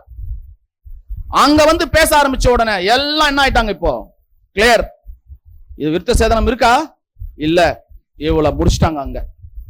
சோ நம்ம அந்த பகுதிக்குள்ள போல. அப்பனா பிரச்சனை வரும் சரீரத்துக்குள்ள. ஏன்னா இங்க ஏற்றத்தாழ்வு இருக்கு. அததான் இங்க சொல்றாரு, பிரிவினை உண்டாயிராமல் அவயங்கள் ஒன்றை குறித்து ஒன்று கவலையா இருக்கும்படி. இப்ப நமக்கு கூட பாத்தீங்கன்னா நமக்கு எத்தனை அவயங்கள் இருக்கு? உள்ள இருக்கா? அவயங்கள் இருக்கா இல்லையா? ஒரு லிவர் பிரச்சனை ஆவறதுக்கு நமக்கு வருமா வராதா? வரும். கரெக்டா வரும் தானே? பாருங்களா, சின்ன எலும்பு காதுக்குள்ள இருக்கு. அது ஏதாவது நம்ம மதிக்கிறோம்? பட்ஸ் போட்டு குத்திட்டோம்னா வலிக்கும். கரெக்டுங்களா? ஆனா கையில இருக்கிற ஒரு எலும்பு இங்கேயே உடஞ்சிச்சுன்னா எவ்வளவு கவலைப்படுவோம். கரெக்ட் தானே? ஆனா சின்ன சின்ன உறுப்புகள் மதிப்பு இல்லாம போயிடுது. ஆனா அது மதிப்பா இருக்கிறதுக்காகவே அப்படி வச்சிருக்கிறாராம். இப்போ பட்ஸ் எப்படி போடுவோம்? அப்படியே குத்திக்கு போறோன்னு போட்டுருவோம் இல்லையா? ஆனா அது என்னத்தான், சின்ன எலும்பு, இருக்கிறதுலயே சின்ன எலும்பு, அதுக்கு நம்ம மதிப்பே இல்லைன்றோம். ஆனா அதுதான் என்ன பண்ணுதான், நல்லா புரிஞ்சுக்குங்க, அதுதான் எல்லாத்தையும் செயல்படுத்துது. நீங்க இந்த கையை இப்படி தூக்கணும், இது சயின்டிபிக்கான ஒரு விஷயம். தேவன் அப்படிதான் அமைச்சிருக்கிறார். இந்த கையை நீங்க இப்படி தூக்கி நீங்க இப்படி வைக்கணும் அப்படின்றத, இந்த காதுக்குள்ள இருக்கிற இது அவுட்டர் லேயர், உள்ள வந்து இன்னர் லேயர்னு ஒண்ணு இருக்கு. அந்த லேயர் தான் மைண்டுக்குள்ள மூளைக்கு போகக்கூடிய வழியை சரி பண்ணி அவர் கையை தூக்குறாரு, அவர் கையை கீழே இறக்குறாருன்ற கமாண்ட்ஸ கொடுக்குதான். எங்க வச்சுக்கிறார் தெரியுமா? இங்க வச்சிருக்கிறார். நம்ம நினைக்கிறோம் நம்ம இங்கே பண்றோம், மூளை தான் செயல்படுத்து, மாற்று கருத்து இல்ல. ஆனா அந்த மூளைக்கு யாருதான் கமாண்ட் கொடுக்கிறது? இப்போ இந்த செவி தான். புரியுதுங்களா? உள்ள இருக்கிற இன்னர் லேயர் தான் ரொம்ப இனிமையா இருக்கு. படிச்சு பாத்தீங்கன்னா அதுதான் போகுது, உள்ள போய் எல்லாத்தையும் கனப்படுத்துது. சோ தேவன் நம்மளுடைய படைப்பை எப்படி வச்சிருக்கிறார் பாத்தீங்களா? நம்மளாம் அதை மதிக்கவே மாட்டோம். ஸோ இங்க அதான் சொல்றாரு, நீங்க எல்லாம் எல்லாத்தையும் எப்படி நினைச்சுக்கிறீங்க? இப்படிதான் நீங்க நினைச்சுக்கிறீங்க. இவரு தேவையில்ல, அவரு தேவையில்ல, இவங்க தேவையில்ல, இவங்களுக்கு நான் பண்ண மாட்டேன், அவங்களுக்கு பண்ண மாட்டேன், இது எல்லாமே அப்படிதான். ஸோ இந்த டிரான்ஸ்லேட்ல ரொம்ப அருமையா இருக்குது. ஆகவே உடலின் பிரிவினை இல்லாமல் ஒன்று மற்றொன்றில் அக்கறையா இருப்பதற்காகவே அவ்வாறு உருவாக்கினார். அக்கறையா இருக்கணுமா? அப்பனா இந்த நீங்க சொல்லுங்க, உங்க உடம்புல இருக்கக்கூடிய அவயங்கள்ல ஏதாவது நாசனமா போட்டோம் ஏதாவது நீங்க வச்சிருக்கீங்களா? ஏதாவது ஒண்ணு சொல்லுங்களா ப்ளீஸ். யாராவது ஒண்ணு சொல்லுங்களேன், பிரதர் அண்ட் சிஸ்டர். யாராவது ஒருத்தர், பிரதர் இந்த உடம்புல எனக்கு வந்து 2 கிட்னி இருக்குது, ஒரு கிட்னி எனக்கு தேவையில்லை, அதை நாசனமா போட்டோம், யாருன்னா சொல்ல முடியுமா? யாரா சொல்றீங்களா? யாருமே இல்லை. உங்க உடம்புல இருக்கிற உங்க கிட்னியே உங்க அவயமே எனக்கு வேணும், 2 இருந்தா தான் கரெக்டா இருக்கும். நாளைக்கு எதனா ஆகி போச்சுன்னா என்ன பண்றதுன்னு யோசிக்கிற நாம, சரீரத்தின் சபையாக இருக்கிற அந்த அவயங்கள்ல எல்லா அவயங்களும் சரின்னு தானே அவர் நினைக்கிறாரு. நீங்க ஏன் அந்த அவயங்களை புண்படுத்துறீங்க? ஒருவேளை புண்படுத்துறீங்கன்னு சொல்றதை விட புண்படுத்துறதுக்கு நீங்க ஏன் காரணமா ஆவறீங்க? அப்படி கூட நீங்க எடுத்துக்கலாம் அதை. சோ அந்த மாதிரி ஒரு விஷயங்களை தான் அங்க பண்ணி இருக்கிறார் அப்படின்னு பாக்குறோம். சோ நம்ம பாடத்துக்குள்ள இறுதிக்குள்ள வரும். ஆகவே அது என்ன ஆகாது, அது என்ன ஆகாது அந்த சரீரம். பாருங்களேன், ஒரு முக்கியமான விஷயம் பாருங்களேன். நம்ம காலு ஒரு சேத்துல, நான் இப்படி சொன்னா உங்களுக்கு புரியுதா? பாருங்களேன், நம்ம காலு ஒரு பாழான டிச்சுக்குள்ள கால் வச்சிருச்சு. நம்ம கால் அழுக்கான ஒரு கசகசன்னு இருக்கிற ஒரு தண்ணியில வச்சிருச்சு. அங்கேயே வெட்டி போட்டு இந்த கால் எனக்கு வானான்னு வச்சிருவீங்களா? கழுவி வீட்டுக்கு கொண்டு வந்துருவீங்களா? பிரதர் சிஸ்டர் சொல்லுங்க, என்ன பண்ணுவீங்க? இப்படிதாங்க இருந்தாங்க சபையில. அவங்கெல்லாம் அப்படி இருக்கும் போது எல்லாரையும் கொண்டு வந்து உள்ள சேர்த்தாங்க. இதுதான் எளிமை. இதை பற்றி தான் இங்க இருந்தாங்க. சோ அதனால தான் எல்லாத்துக்கும் மதிப்பு உண்டாவதுக்காகத்தான், கனம் உண்டாவதுக்காக தான் அவர் இப்படி பண்ணார் அப்படின்னு பாக்குறோம். சோ அடுத்தது மட்டும் வாசிங்களேன் 24ஆம் வசனம் வாசிங்க. 1 கொரிந்தியர் 12ஆம் அதிகாரம் வசனம் 24. நம்மில் லட்சணம் உள்ளவைகளுக்கு அலங்கரிப்பு வேண்டுவதில்லை. பாருங்களேன், நான் வேற டிரான்ஸ்லேட் வரீங்க. அவ்வண்ணமும் 24ஆம் வசனம் நான் வாசிக்கிறேன். அவ்விதமாக எண்ணம் உடலில் மறைந்திராத அங்கங்களுக்கு தேவையில்லை. எது இல்ல? உடல்ல மறைஞ்சிருக்கிற ஒரு இருதயத்துக்கு நம்ம எதனா பவுடர் எல்லாம் போட்டு, ஃபேர் அண்ட் லவ்லி எல்லாம் போட்டு எதனா பண்ணிக்கிறோம்? இல்ல, பண்ணல. ஏன்னா அது மறைஞ்சிருக்குது. முகம் தெரிகிற இந்த முகத்துக்கு தான் என்ன பண்ணிருக்கிறோம்? நிறைய மேக்கப், நிறைய விஷயங்கள் பண்ணிட்டு இருக்கோம். கரெக்ட் தானே? இதெல்லாம் பண்றோம். அதனால என்ன சொல்றாருன்னா, ஆனால் இறைவனோ மதிப்பு குறைந்த அங்கங்களுக்கு அதிக மதிப்பை கொடுத்து உடலின் அங்கங்களை ஒன்றிணைத்துள்ளாராம்.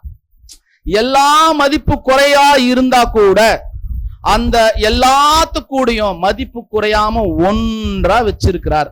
அப்படின்னா நாம சரீரத்தை இப்ப பார்த்துட்டோம். அப்படின்னா இதே போலத்தான் சரீரமான சபை கூட எப்படி இருக்கு? இந்த மாதிரி இருக்கு. அன்னைக்கு இந்த நிலையோட தான் சபையில் இருக்க வேண்டிய எளிமைகளை அப்போஸ்தலர்கள் கிறிஸ்துவின் உபதேசத்துல கடைபிடிச்சாங்க. இப்ப நாம எந்த விஷயத்துல கடைபிடிச்சுன்னு இருக்கிறோம்? சபையில கிறிஸ்துவின் உபதேசத்தின் அடிப்படையில கடைபிடிக்கிறோமா, இல்ல நம்ம சொந்த அவயங்கள்ல இருக்கக்கூடிய அல்லது வேற ஏதாவது? நாம சொந்த அவயங்களே வேணான்னு சொல்ல மாட்டோம். ஆனா நம்ம என்ன பண்றோம்? சபையின் சரீரமாகிய தேவனுடைய தெய்வீக திட்டத்துல இருக்கக்கூடியவங்களை வேணான்னு சொல்லிடுறோம். பாருங்க எப்படி இருக்கு. சோ இந்த மாதிரி ஒரு விஷயத்தை தான் நாம் பார்க்கிறோம். அப்ப ஆதி சபையின் மூலமாக அப்படின்னா இந்த ஒரு ஒருமைப்பாடு, ஒரே ஆவி இருந்தா இதெல்லாம் வரும். அந்த ஒருமைப்பாடு குறைஞ்சா எது வந்துடும்? இப்போ பிரிவினை வரும், பிரிஞ்சு போயிடுவாங்க, பிரிவினை வரும். அந்த இடத்துல என்ன வந்துடும்? கிளாஷ் ஆகும்.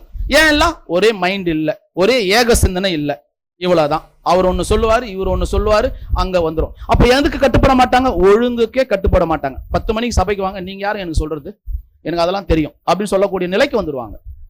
சோ இதுதான் அங்க பாக்குறோம். சோ ஆதி சபையில என்ன பண்ணிருக்காருன்னா, தீர்க்கதரிசிகள் மூலமாக நம்ம வசனம் வாசிக்கலாமா? அப்ப இந்த ஒழுங்குக்குள்ள வரணும் அப்படின்னா என்ன பண்ணி இருக்கிறாராம் அப்படின்னு வாசிக்கும் போது அதுலயே 28ஆம் வசனம் வாசிக்கலாம். 1 கொரிந்தியர் 12ஆம் அதிகாரம் வசனம் 28. தேவனானவர் சபையிலே முதலாவது அப்போஸ்தலரையும், 2வது தீர்க்கதரிசிகளையும், 3வது போதகர்களையும், பின்பு அற்புதங்களையும், பின்பு குணமாக்கும் வரங்களையும், ஊழியங்களையும், ஆளுகையையும், பலவித பாஷைகளையும் ஏற்படுத்தினார். பாருங்களேன், எதெல்லாம் அவங்க பிராக்டிஸ் ஆகிறதுக்கு ஏற்படுத்தி வச்சிருக்காரு பாருங்களேன். முதல்ல அப்போஸ்தலர்கள், அப்புறம் தீர்க்கதரிசிகள் அன்னைக்கு இருந்தாங்க. அதுக்கப்புறம் யாரு? போதகர்கள். அதுக்கப்புறம் அவங்க பிரசங்கம் பண்றதுக்கு, அப்புறம் அற்புதங்கள் செஞ்சிருக்கிறார், பின்பு குணமாக்கும் வரங்கள் கொடுத்திருக்கிறார், ஊழியங்களை ஆளுகை செய்யறதுக்கு பலவிதமான பாஷைகள். இப்ப நமக்கு பலவிதமான பாஷைகள் தேவையில்லை, அற்புதங்கள் நமக்கு தேவையில்லை. ஆனா தீர்க்கதரிசிகள் யாருன்னா அவருடைய வசனங்களை எடுத்து சொல்லுகிறவர்கள் இங்க தேவைப்படுறாங்க. சோ இது எல்லாமே அங்க நடந்திருக்குது. இன்னைக்கு இதே போல முதல்ல நமக்கு அப்போஸ்தலர் ஆயிட்டாங்க, தீர்க்கதரிசிகள் ஆண்டவருடைய அந்த வெளிச்சத்தை கொண்டு பேசக்கூடியவர்கள். யாரெல்லாம் தேவனுடைய தீர்க்க தரிசனங்களை விவரமாய் வெளிச்சம் போட்டு காட்டுறாங்களோ அவங்க எல்லாம் யாராதான் இருப்பாங்க?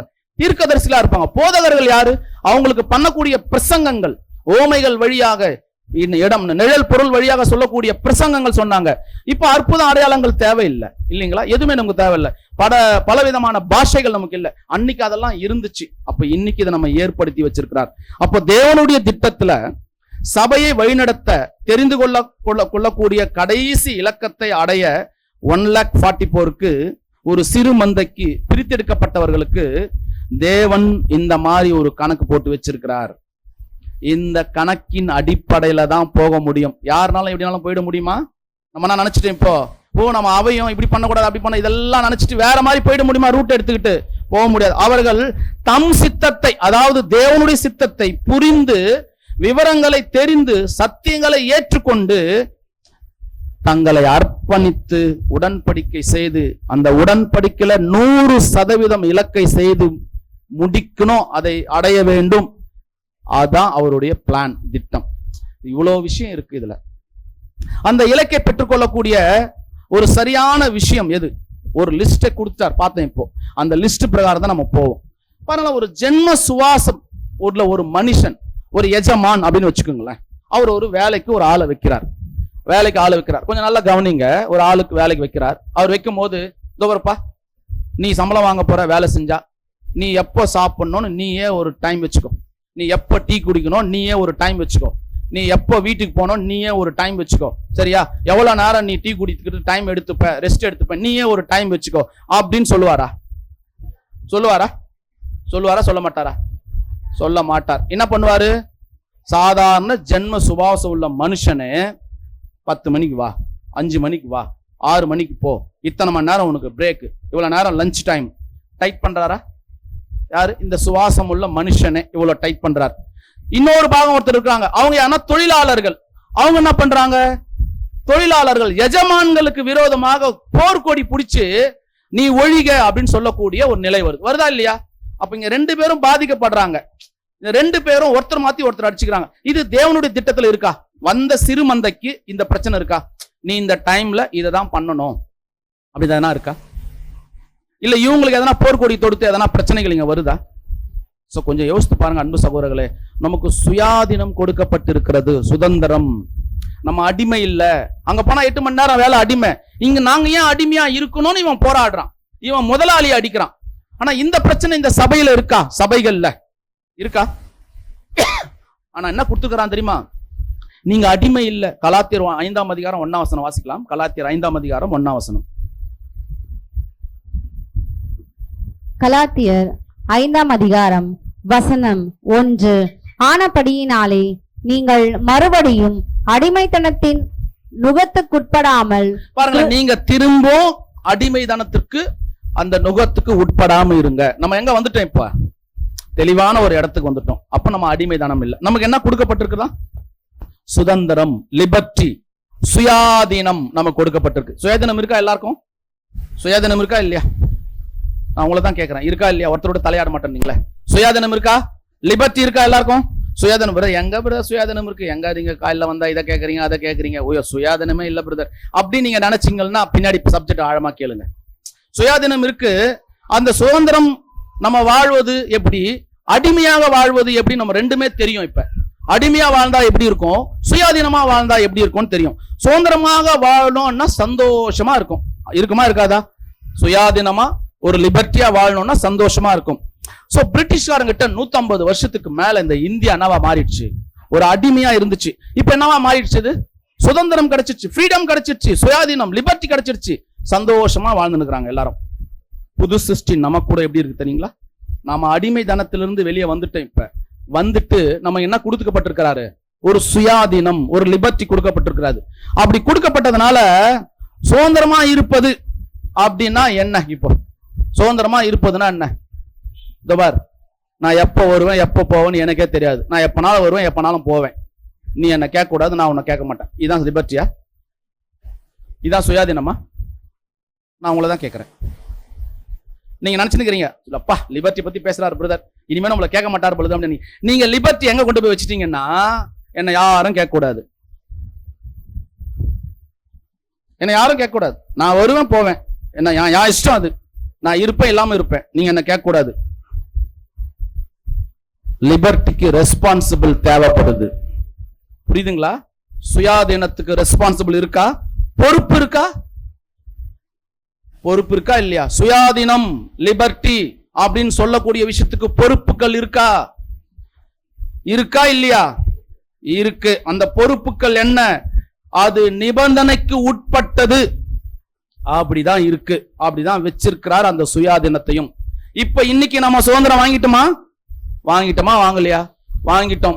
நைட் 2 மணிக்கு யாருன்னா 2 வீலர்ல ஒரு 3 பேர் போய் பாருங்களேன், என்ன பண்ணுவாங்க?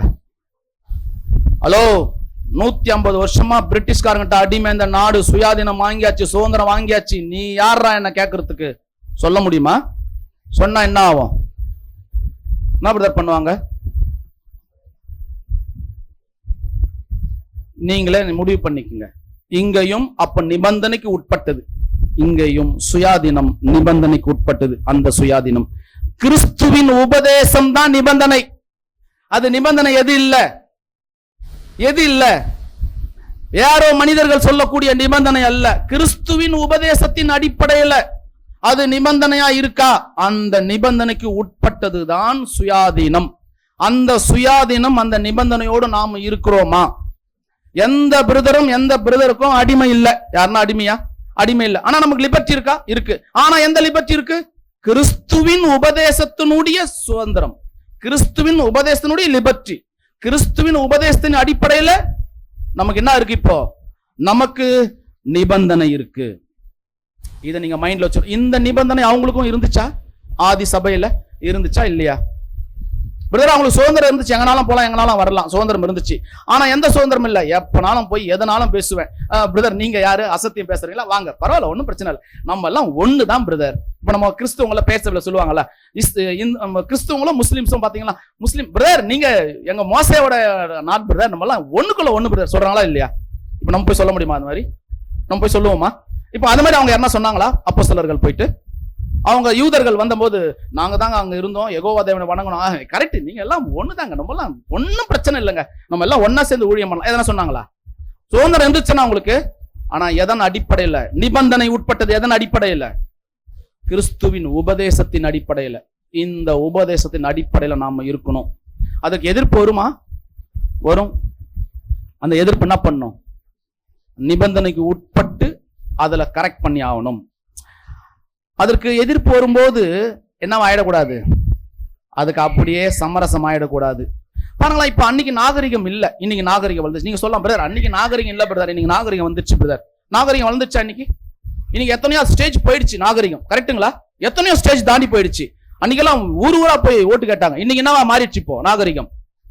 எதுல போயிடுச்சு? இன்ஸ்டாகிராம்லயே போயிடுச்சு. வாழ்க்கையே இன்ஸ்டாகிராம்லயே போயிடுச்சு. இன்னைக்கு நாகரிகம் வளர்ந்துச்சா வளரலையா? நான் உங்களை தான் கேட்கிறேன், அமைதியா இருக்கீங்களா? வளர்ந்து போச்சு, நாகரிகம் வளர்ந்து போச்சு, சூழ்நிலைகள் வளர்ந்து போச்சு, இருக்கிற இடம் எல்லாமே மாறி போச்சு, அறிவியல் விஞ்ஞானம் எல்லாம் மாறி போச்சு, எல்லாமே அதுக்கு ஏத்த மாதிரி. என்னங்க பழைய காலத்து ஆளு நீ இன்னுமா இப்படி பண்ணினுக்கிற? மாறி போச்சு, எல்லாம் மாறிச்சா மாறலையா? மாறி போச்சு. நீங்க கூட சொல்லலாம் பிரதர், என்ன பிரதர் பழைய பாட்டை இன்னும் பாடிங்கிறீங்க? மாறி போச்சு பிரதர், எல்லாம் மாறி போச்சு, எல்லாம் மாறி போச்சு. சத்தியம் மாறிச்சா? மாறிச்சா? ஆதிகால சபையில இருந்த கிறிஸ்துவின் உபதேசம் எதனா மாறிச்சா? எதனா மாறிச்சா? நாகரிகம் மாறிச்சா? மாறிச்சா மாறலையா? மாறிச்சா. அறிவு பெருகும் காலம் வரும் சொன்னாரு, வந்துச்சா? வந்துச்சு. சத்தியம் மாறிச்சா? பிதாவாகிய தேவனுக்கு ஒரே குமாரன் மாறிச்சா? அன்னைக்கும் மாறல, இன்னைக்கும் மாறல பிரதர். நாகரிகம் மாறும் பிரதர், கலாச்சாரம் மாறும், சூழ்நிலைகள் மாறும், எல்லாமே மாறும். சத்தியம் மாறாது, ஒரு நாளும் மாறாது. அப்படின்னா அப்போ சுயாதீனம் கூட நமக்கு என்னதான்? நிபந்தனை தான். கிறிஸ்துவின் உபதேசத்தின் அடிப்படையில நிபந்தனை. அறிவின் பெருக்கம் மாறும். நம்ம பசங்க கூட சொல்றாங்களே, நீங்க உங்களுக்கு அறிவே இல்லை, நாங்க எவ்வளவு பெரிய அறிவாளியா இருக்கும் தெரியுமா, என்ன பண்றோம், சாதாரணமா டப்பு டப்புன்னு போட்டு எல்லாத்தையும் நெட்லயே பண்ணி முடிச்சிடுறோமே சொல்றாங்களா இல்லையா? சத்தியம் மாறிச்சா? மாறலையே. இன்னைக்கு நீங்களும் பண்ணணுங்க பிரதர், எல்லாம் மாறி போச்சு பிரதர், சபை இப்படி நடத்துறாங்க அப்படி நடத்துறாங்க பிரதர். சத்தியம்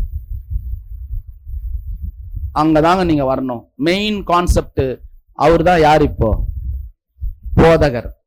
அவர் சொன்ன உபதேசம் தான். நாமெல்லாம் யாரா இருக்கிறோம் இப்போ? சகோதரர்கள். கொஞ்சம் நல்லா திங்க் பண்ணி பாருங்க அன்பு சகோதர சகோதரிகளே. அவங்க அப்போஸ்தலர்கள் தங்களை என்னன்னு நினைக்கல, யாரும் பெரிய அதிகாரியாக நினைக்கல. ஆனாலும் எதுக்கு காம்ப்ரமைஸ் ஆகல? சத்தியம் என்கின்ற விஷயம் அசத்தியம் என்பதற்கு காம்ப்ரமைஸே ஆகல. அன்பு சகோதர சகோதரிகளே, இதே தான் சபையில் இருக்க வேண்டிய ஒரு எளிமை. எதுன்னா, கர்த்தரின் உபதேசத்துல நிலைச்சு இருக்கக்கூடிய ஆதி சபையில என்ன இருந்ததோ ஒரு லிஸ்ட் அவுட் நம்ம பார்த்தோம். இல்லைன்னா தயவு செய்து அன்பு சகோதர சகோதரிகளே, அந்த நிலைப்பாட்டுல கிறிஸ்துவின் உபதேசத்தின் அடிப்படையில நாம வளர்வதற்கு நம்மை நாமே தயார் செய்து கொள்வோம். சோ இன்னும் நிறைய பாயிண்ட் இருக்கு. நேரத்தை கருத்தில் கொண்டு நான் இந்த பாடத்தை இதோடு நிறைவு செய்கிறேன். பொறுமையோடு கேட்ட உங்களை தேவன் தாமே ஆசீர்வதிப்பாராக. ஆமென்.